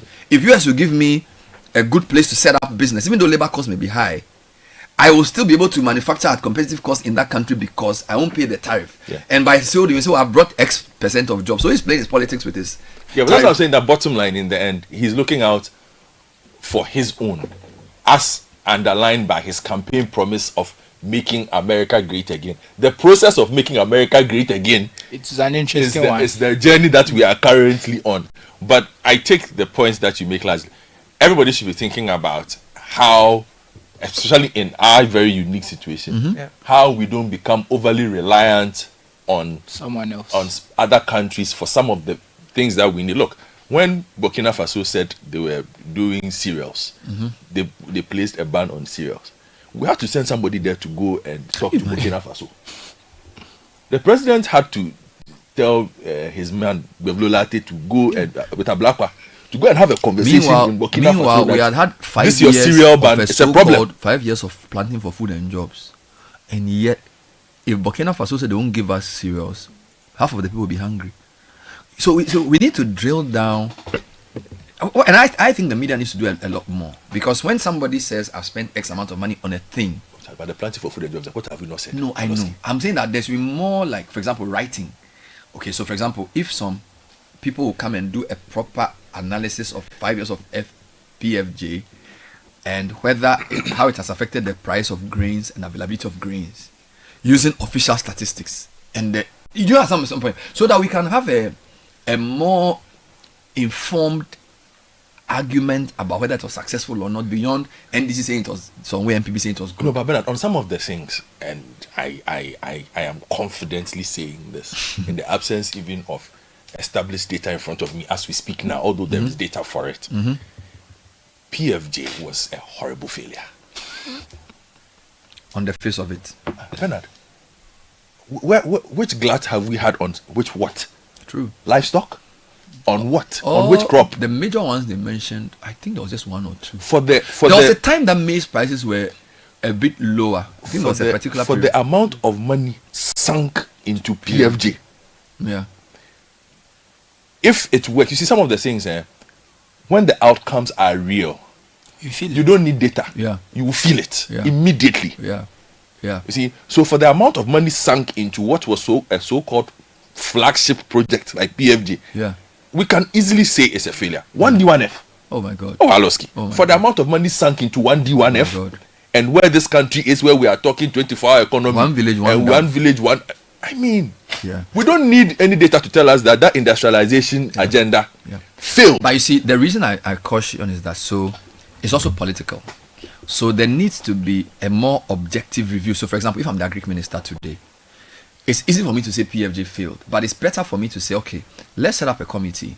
Let's invite Professor Roger Canton. Let's invite the director of whatever, and let's review PFJ and give me how can I even improve it. Do you understand? So, because for me, there's no point in just rubbishing something or endorsing something on the basis of just politics. You need the data. You get it? And that data is what will inform our policy going forward. That what have we invested in poultry and what can we do in addition?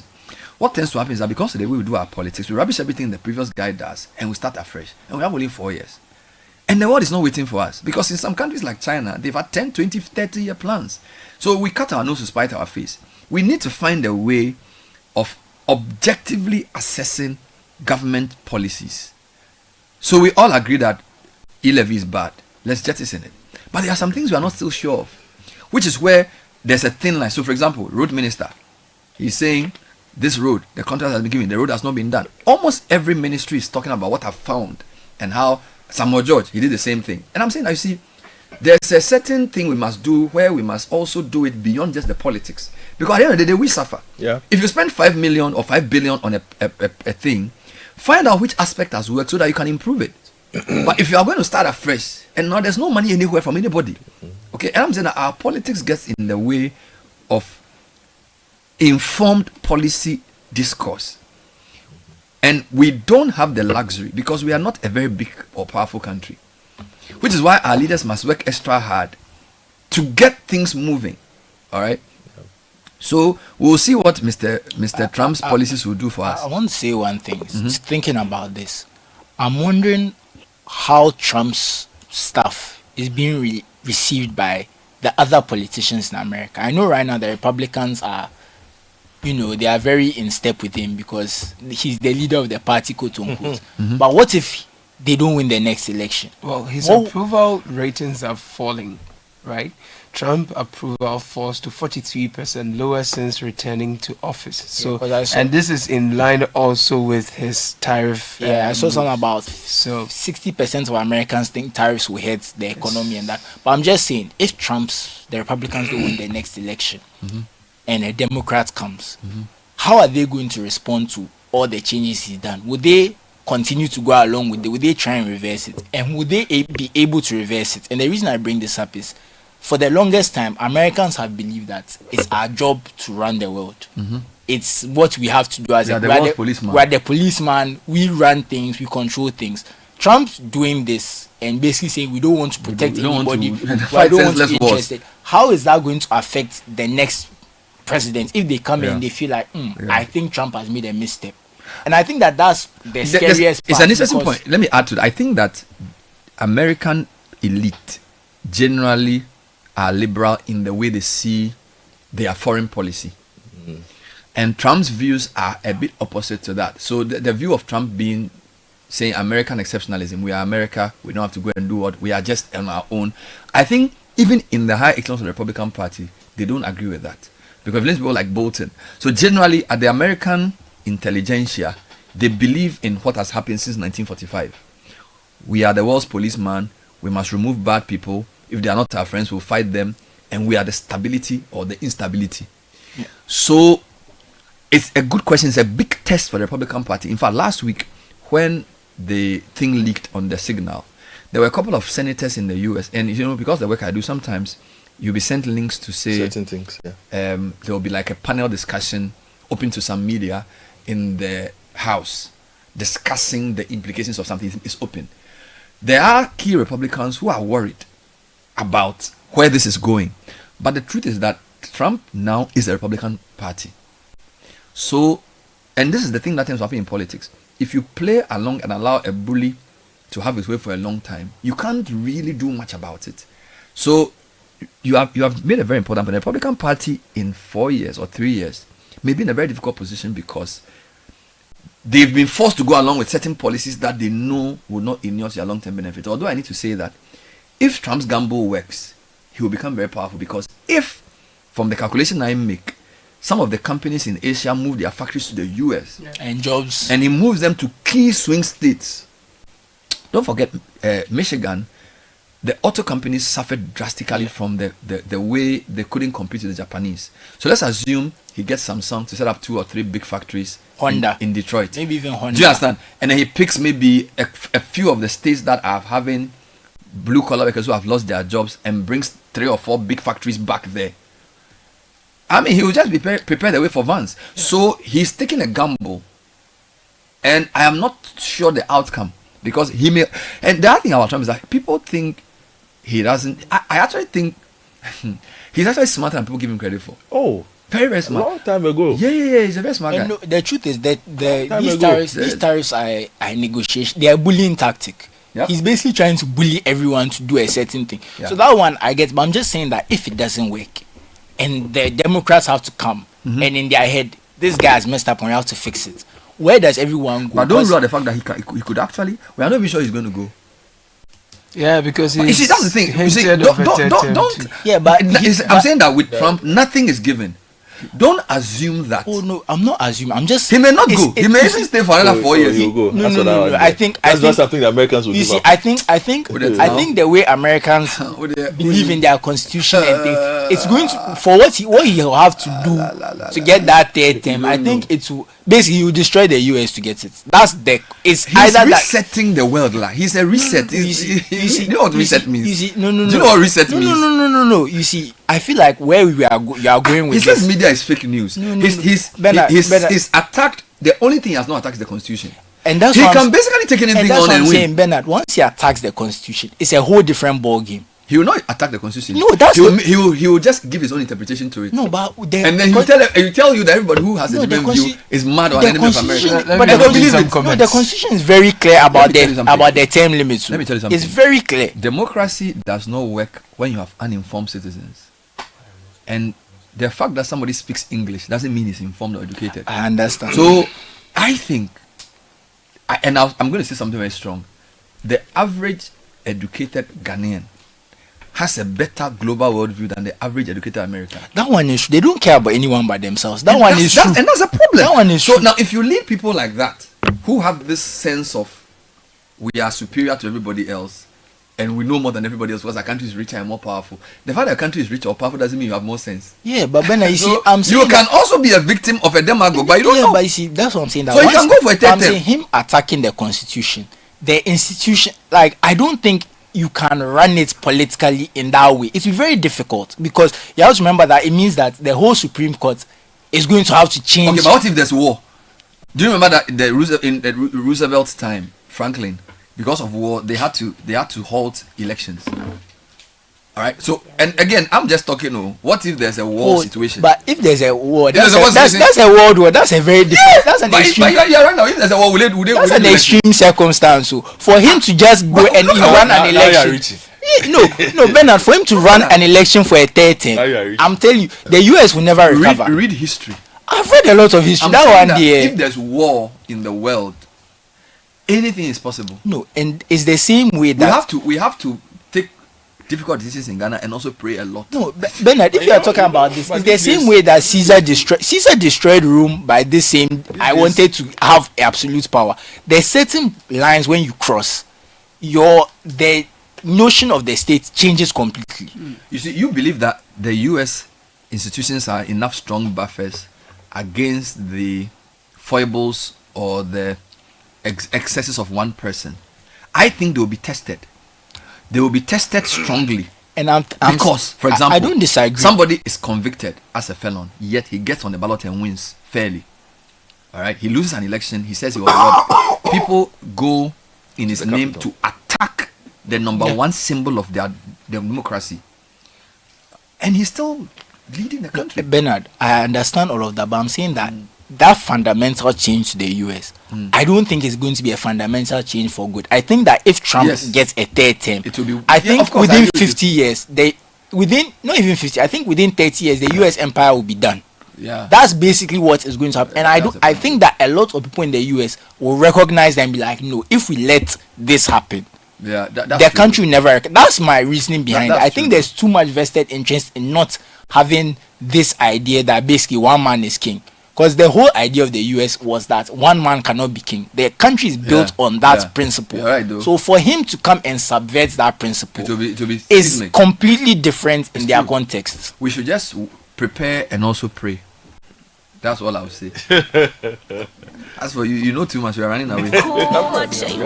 We'll take a short break. And when we come back, we'll tell you happier news. It's not everything that's bad. Tell us that women in business will be here, talk to us. And then we also have a quick interview. Stay with us. This is the Citi Breakfast Show, the city's biggest conversation. Unbelievable is yours to own with DSTV. Get unbelievable local entertainment with Shaka Lemba, Nigerian Idol, and Big Brother Niger. Some forgettable nights. Catch unbelievable sporting moments from the Premier League, La Liga, F1, and more. Absolutely sensational. Laugh along with unbelievable kids edutainment like Paw Patrol. And experience unbelievable international shows like Law and Order and Lioness Special Ops. Let's go! Download the My DSTV app today and own the unbelievable. As a busy professional, I struggled with back and neck strain from long hours at my desk. To improve my focus, productivity, and well-being, I sought expert advice from the CEO of Expert Office Furnish. After being in the furniture business for 25 years, I can tell you two things that causes back pain in the workspace: bad sitting posture and not sitting on a good chair. I recommend to you the Genevia Beeper chair, the chair that helps you to sit right when you don't sit right. It beeps for you to be able to sit right. The next will be the Enjoy chair. It takes every body shape and size. Buy a chair that will support your back and give you that comfort to be able to deliver on your job. Expert Office Furnish offers molding furniture for comfort, productivity, and style. From seating to customized solutions, plus interior decoration services, they've got it all. Find them off the Atomic Hills Estate Road in Ashonman or call 0571 386602 on Facebook and Instagram at Expert Office Furnish.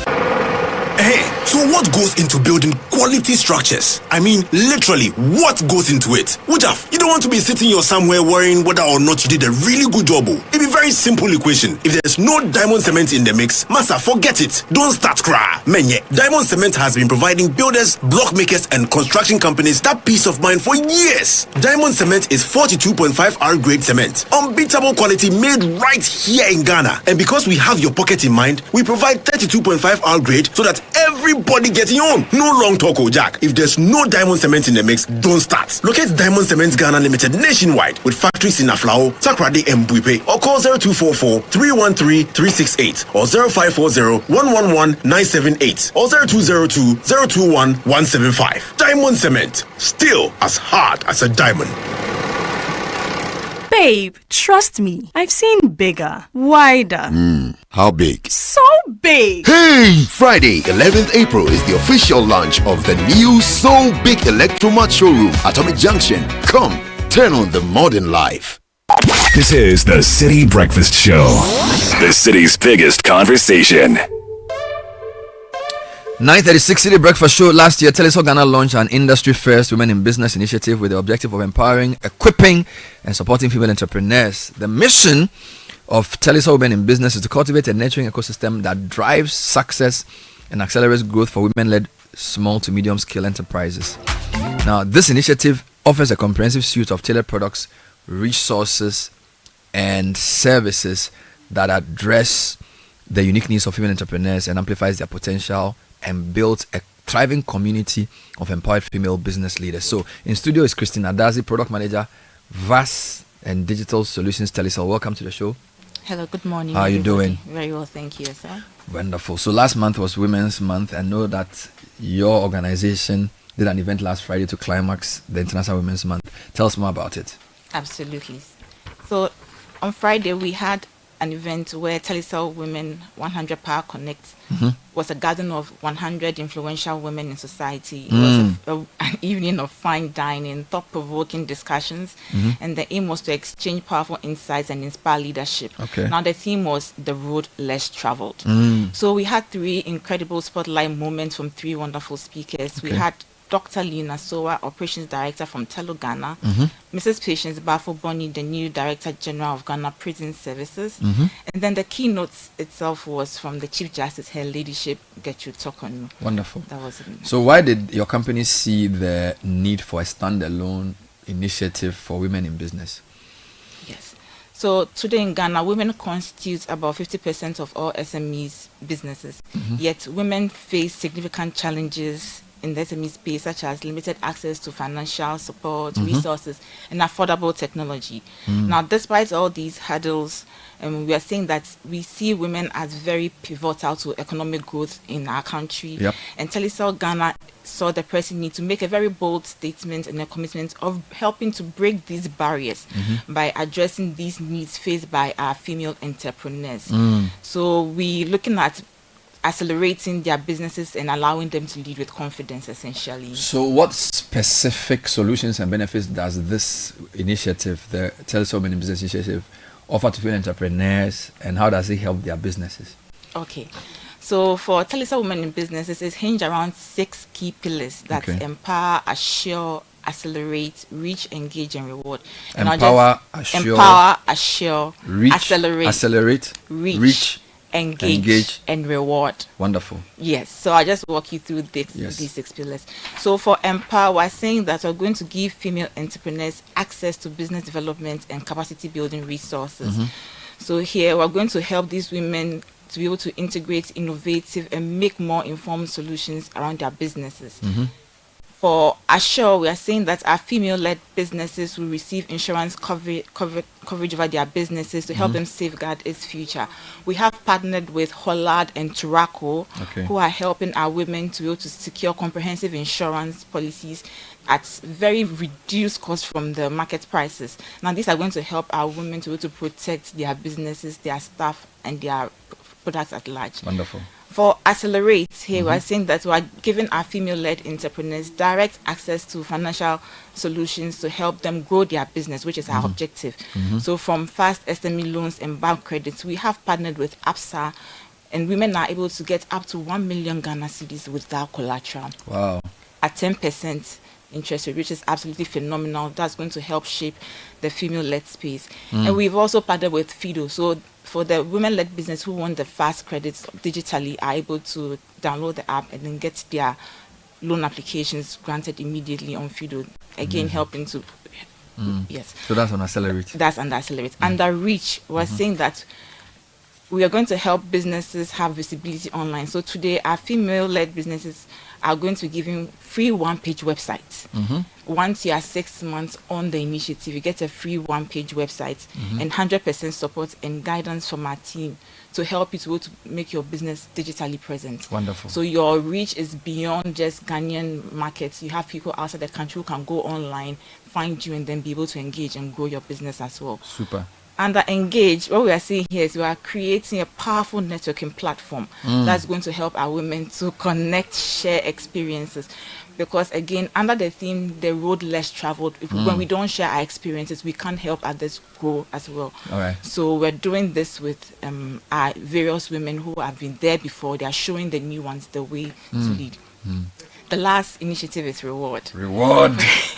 That's the beautiful aspect. Here we're saying that all our female entrepreneurs will get rewards and gifts once they use our products and services. Now we are allowing them to go to earn and gather points. Now when they gather the points based on the products they consume on our network, they are able to get access to huge discounts. They're able to get discounts on their phone bills, lunch coupons for themselves and their team members or their staff, smartphones, free airtime and data, and massage vouchers. So I believe this is a 360-degree way to reward that woman who is waking up every morning and pushing the agenda to make us grow as a country. You've introduced a special package to support women entrepreneurs. Can you tell us about the key features of this package and how it works? Yes. So Telisa Women in Business, here we're recognizing these women who are pushing the agenda, and we've created a very bespoke business communication package. What we are seeing here, we're providing tailor-made, affordable voice and data bundles for the woman's business operations. We are also overlaying this with a bulk SMS platform that's going to allow the woman to be able to send messages to all her customers across all networks today in Ghana, allowing her to have visibility over her business, and then collectively the aim is to strengthen the operations and help the woman's business grow. Sounds pretty cool. Let's end by asking how women-led businesses or female entrepreneurs can be part of the Telisa Women in Business initiative. Very simple. Since we are seeking to engage women-led businesses, we're saying that you should, one, be a Telecel customer, have a business registered in your name once the sole proprietor. If not, at least demonstrate that you are a co-owner of the business, and then a valid national ID, and then have a minimum spend of 200 cedis on our network. That's all. That's all it takes to be a Telecel woman in business, and then we'll be able to support you to grow your business and grow Ghana at large. Sounds very, very, very interesting. Christina Dazi, Product Manager for VAS and Data Solutions, Telesol. Thank you for being on the program. Thank you, Bernard. It's 9:43. So be an empowered woman, a Telesol woman in business. The initiative is rewarding, it's empowering, it's assuring, accelerating, reaching, and rewarding massively. When we come back, there's more from the Certified Strategy Professional program. Don't go away. This is the City Breakfast Show, the city's biggest conversation. The Accra Healing and Deliverance Crusade is here. God takes his people and put them in charge. Ministering Dr. Pastor Paul and Becky Eninche, all the way from Glory Dome in Abuja, Nigeria. Theme, Dominion, date 10th and 11th of April 2025. Venue, El-Wak Sports Stadium. Song ministration, Emoji, Ankalato, Kofi Bohan, Prophet Okebe, Prosper Ochimana, and Minister Mark Frank. Also happening live is the Workforce and Ministers Conference, happening at the Accra International Conference Center at 9 a.m. on the 11th of April. Free shuttles to the venue will be available. For more information, call 0257 765 546. The Accra Healing and Deliverance Crusade. Be there.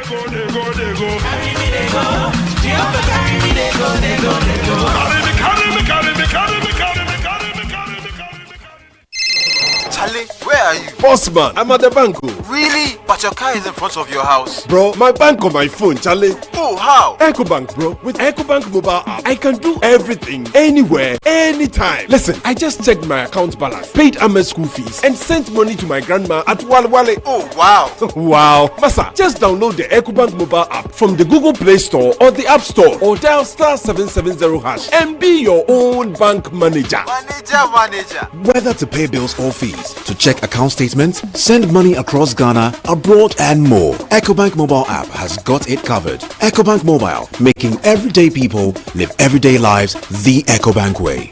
EcoBank, the Pan-African bank.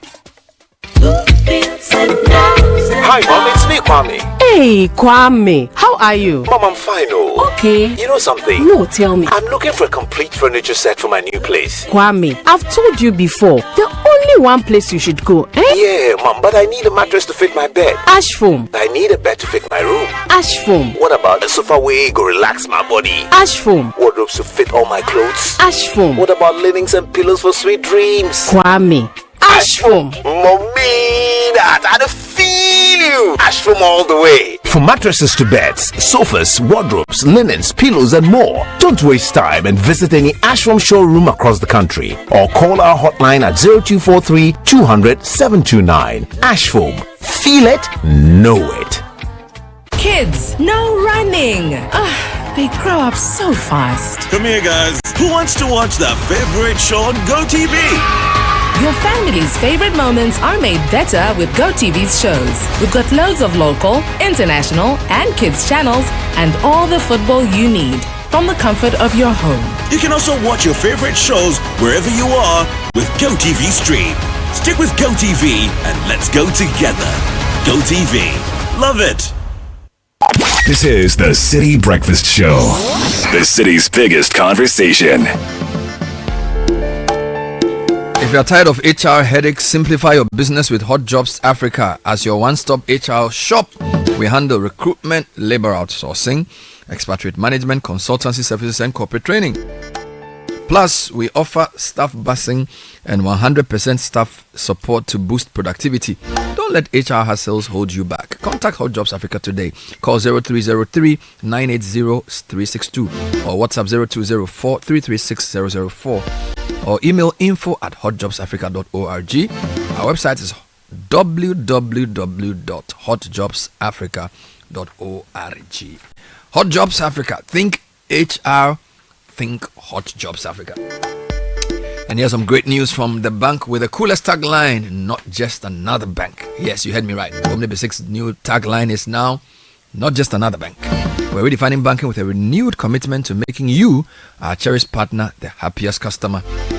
Come to any of our branches to update your records or call 0307 086 000 or 0307 758 555 or call toll free 0800 100 790. Omni Basic Bank, not just another bank. So, who is a certified strategy professional? What are the benefits of becoming a certified strategy professional? What doors will it open for you? How will it add to your earning power? And how will it solidify you in your career journey towards financial independence? We have in studio Dr. Jeff Bassey from the Institute for Leadership and Strategy to answer these questions and more. Doc, welcome again to the show. Thank you so much. Is this your first time this year? Yes, this is my first Happy time New Year to you. How are you doing? Thank you so much and grateful for the opportunity. Tell us about the CSP program, the Certified Strategy Professional Program. Very well. So, Certified Strategy Professional Program, it's a professional certification for those who are in areas of strategy, or let me say, areas of management generally, because strategy is sort of inculcated in nearly everything we do. Yeah. And also for those who wish to get into positions of policy making. We all are aspiring to get into management roles, even those who are already, line managers want to get into senior management roles, and for that matter, the C-suite executive roles. Bernard, a research of McKinsey Consulting Group suggests that those who are the lower layer of management, particularly the line managers, just about 30% of them actually understand what strategy is. And for those who are in the mid-level or the senior management, some 55%. And for the C-suite, you are in the C-suite, and that is the bit that amazed me the most. How do you get into C-suite without appreciating the importance of strategy? But we still have some 20% of people in C-suite not appreciating strategy. The idea is that once you go through this professional program, yes, you are being prepared to sit for the global certification exam in strategy, but you are also supposed to be prepared to respond to issues in the organization. Now, one of the major tools that propels people into key management positions is your appreciation of strategy, whether at the organizational level, at the business unit level, or the functional level in the organization. Wonderful. So, what are the benefits of becoming a certified strategy professional? First and foremost, you gain some recognition and credibility, both at the local and the global level. As I already mentioned, once you go through a major strategy program, the assumption it's actually a reality is that you appreciate and understand how business works. We take our time to beyond the issues of strategic planning, issue of strategy formulation, how to lead change. Change management is a leadership and strategy agenda. Beyond that, strategy implementation, strategy execution have become a major challenge. We have been quite fortunate to have led strategy development for quite a number of companies in Ghana. And we have realized that even organizations that go through the trouble of developing strategies, many of them are unable to leave the strategy and drive it to a successful end. So one of the key modules people go through will be the strategy implementation and execution. Beyond that, you also do business shrewdness. Business shrewdness helps you to appreciate the entire business environment, from financial statement analysis, the balance sheet, the profit and loss account, the budgeting system of the organization, the cash flow statement, etc. So it makes you an all-rounded person, and if you may, positions you for that key management position you should be interested in. Let's talk about the structure and the duration of the course. Right. So this is simply a 10-week program. You are either taking the in-person tuition on Saturdays only. Otherwise, you are signing up for the virtual option on Sundays only. The good thing is that participants have the liberty to switch in between the two cohorts. This is the cohort number 6, about to take off on the 17th of May. So you're either doing physical Saturdays or online Sundays. You can switch in between the two. And within 10 weeks, you are ready. You earn an internal executive certificate in strategy. But if you so wish, you also sit for the global certification exams in strategy that makes you a certified strategist. The requirement is very simple. Who qualifies? All you need is a first degree. Once you have a first degree minimum. in anything. Though more than half of our participants are people who had come with some experience and master's degrees. The minimum you require. So once you do hold a first degree in any field, I mean, strategy is not an area we would say is a specialization. Whether you are in marketing, in banking, in finance, in operations, whatever background, what is important is that you want to, get into those key management positions. And if you are there already, how do you make the impact? Thinking from a strategic perspective becomes very imperative for your success in those functions. When does the next cohort start, and how does one register? So the cohort number 6 takes off on May 17th of May. Registration is currently ongoing, and all you will need is to quickly send us your name via WhatsApp 0244 268672. That number again is 0244 268672.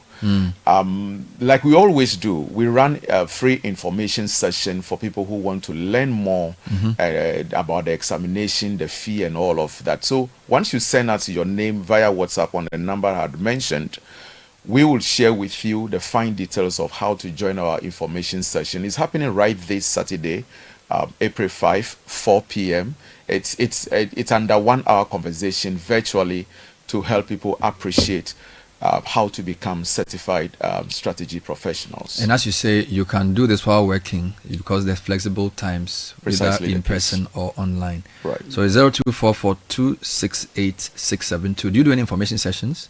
Yes. So that information session is running this Saturday, this very Saturday. So once you WhatsApp your name, or you share your name with us via WhatsApp, we will share with you all the details of the certification, and also a link to help you join the information session on Saturday at 4 p.m. We don't miss our time. Those of you who join information session late, once you join late, you would have missed quite some amount of information. So 4 o'clock sharp, the session starts, and the link will be shared with you once you WhatsApp your name to us 0244 268672. Caleb, you know what to do. Yes, please. Dr. Jeff Bassey, thank you for being on the show. He's from the Institute for Leadership and Strategy, and he's telling us more about how to become a certified strategy professional. But I met Doc when I was in Legon. I mean, one of the first programs I went to MC, I was doing Galamsey. You've been doing Galamsey before you even came to this company? He was one of the speakers there, and he's done so well with the HR Certification Center. And they've been training a lot of people. Doing solid. So, man. Thank you for those kind words. Okay, a big one. Time now for jubilation. Oh God, I wish I had an answer. Causing sweet glow, our spirits will grow. We're sitting down every day, and then behind you all the smiling sun stores. The people all know the reason why we still grow. So brothers, be jamming, yes, be jamming, yeah. We'll be jamming today, hiding it, oppressor man running, whilst we jumping, yeah. We'll be jamming today, so say it's love from Rasta. In Ghana, we're stopping all the suffering. In Ghana, I say it's love from Africa. In Ghana, Jaja seals and signs and delivers. Yes, he seals and signs and delivers. Oh yeah, yeah. I heard you cry. In Ghana. Oh God, I heard this feeling makes me feel so strong that I don't even know just what to do. Yes, I really know now. I really got to get this straight. Yeah, I know my feelings are serious.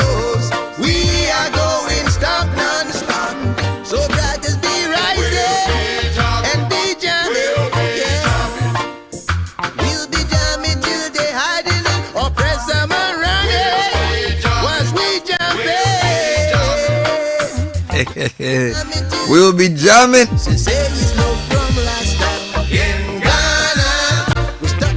Stopping all the suffering. Bernard, what Trump is telling us is we should start producing things we are buying from US. We should start holding that conversation. If we, at the start of Russia-Ukraine war, Ghana had started growing wheat and oil, raw materials, like by today, we'll be exporting to countries that need them.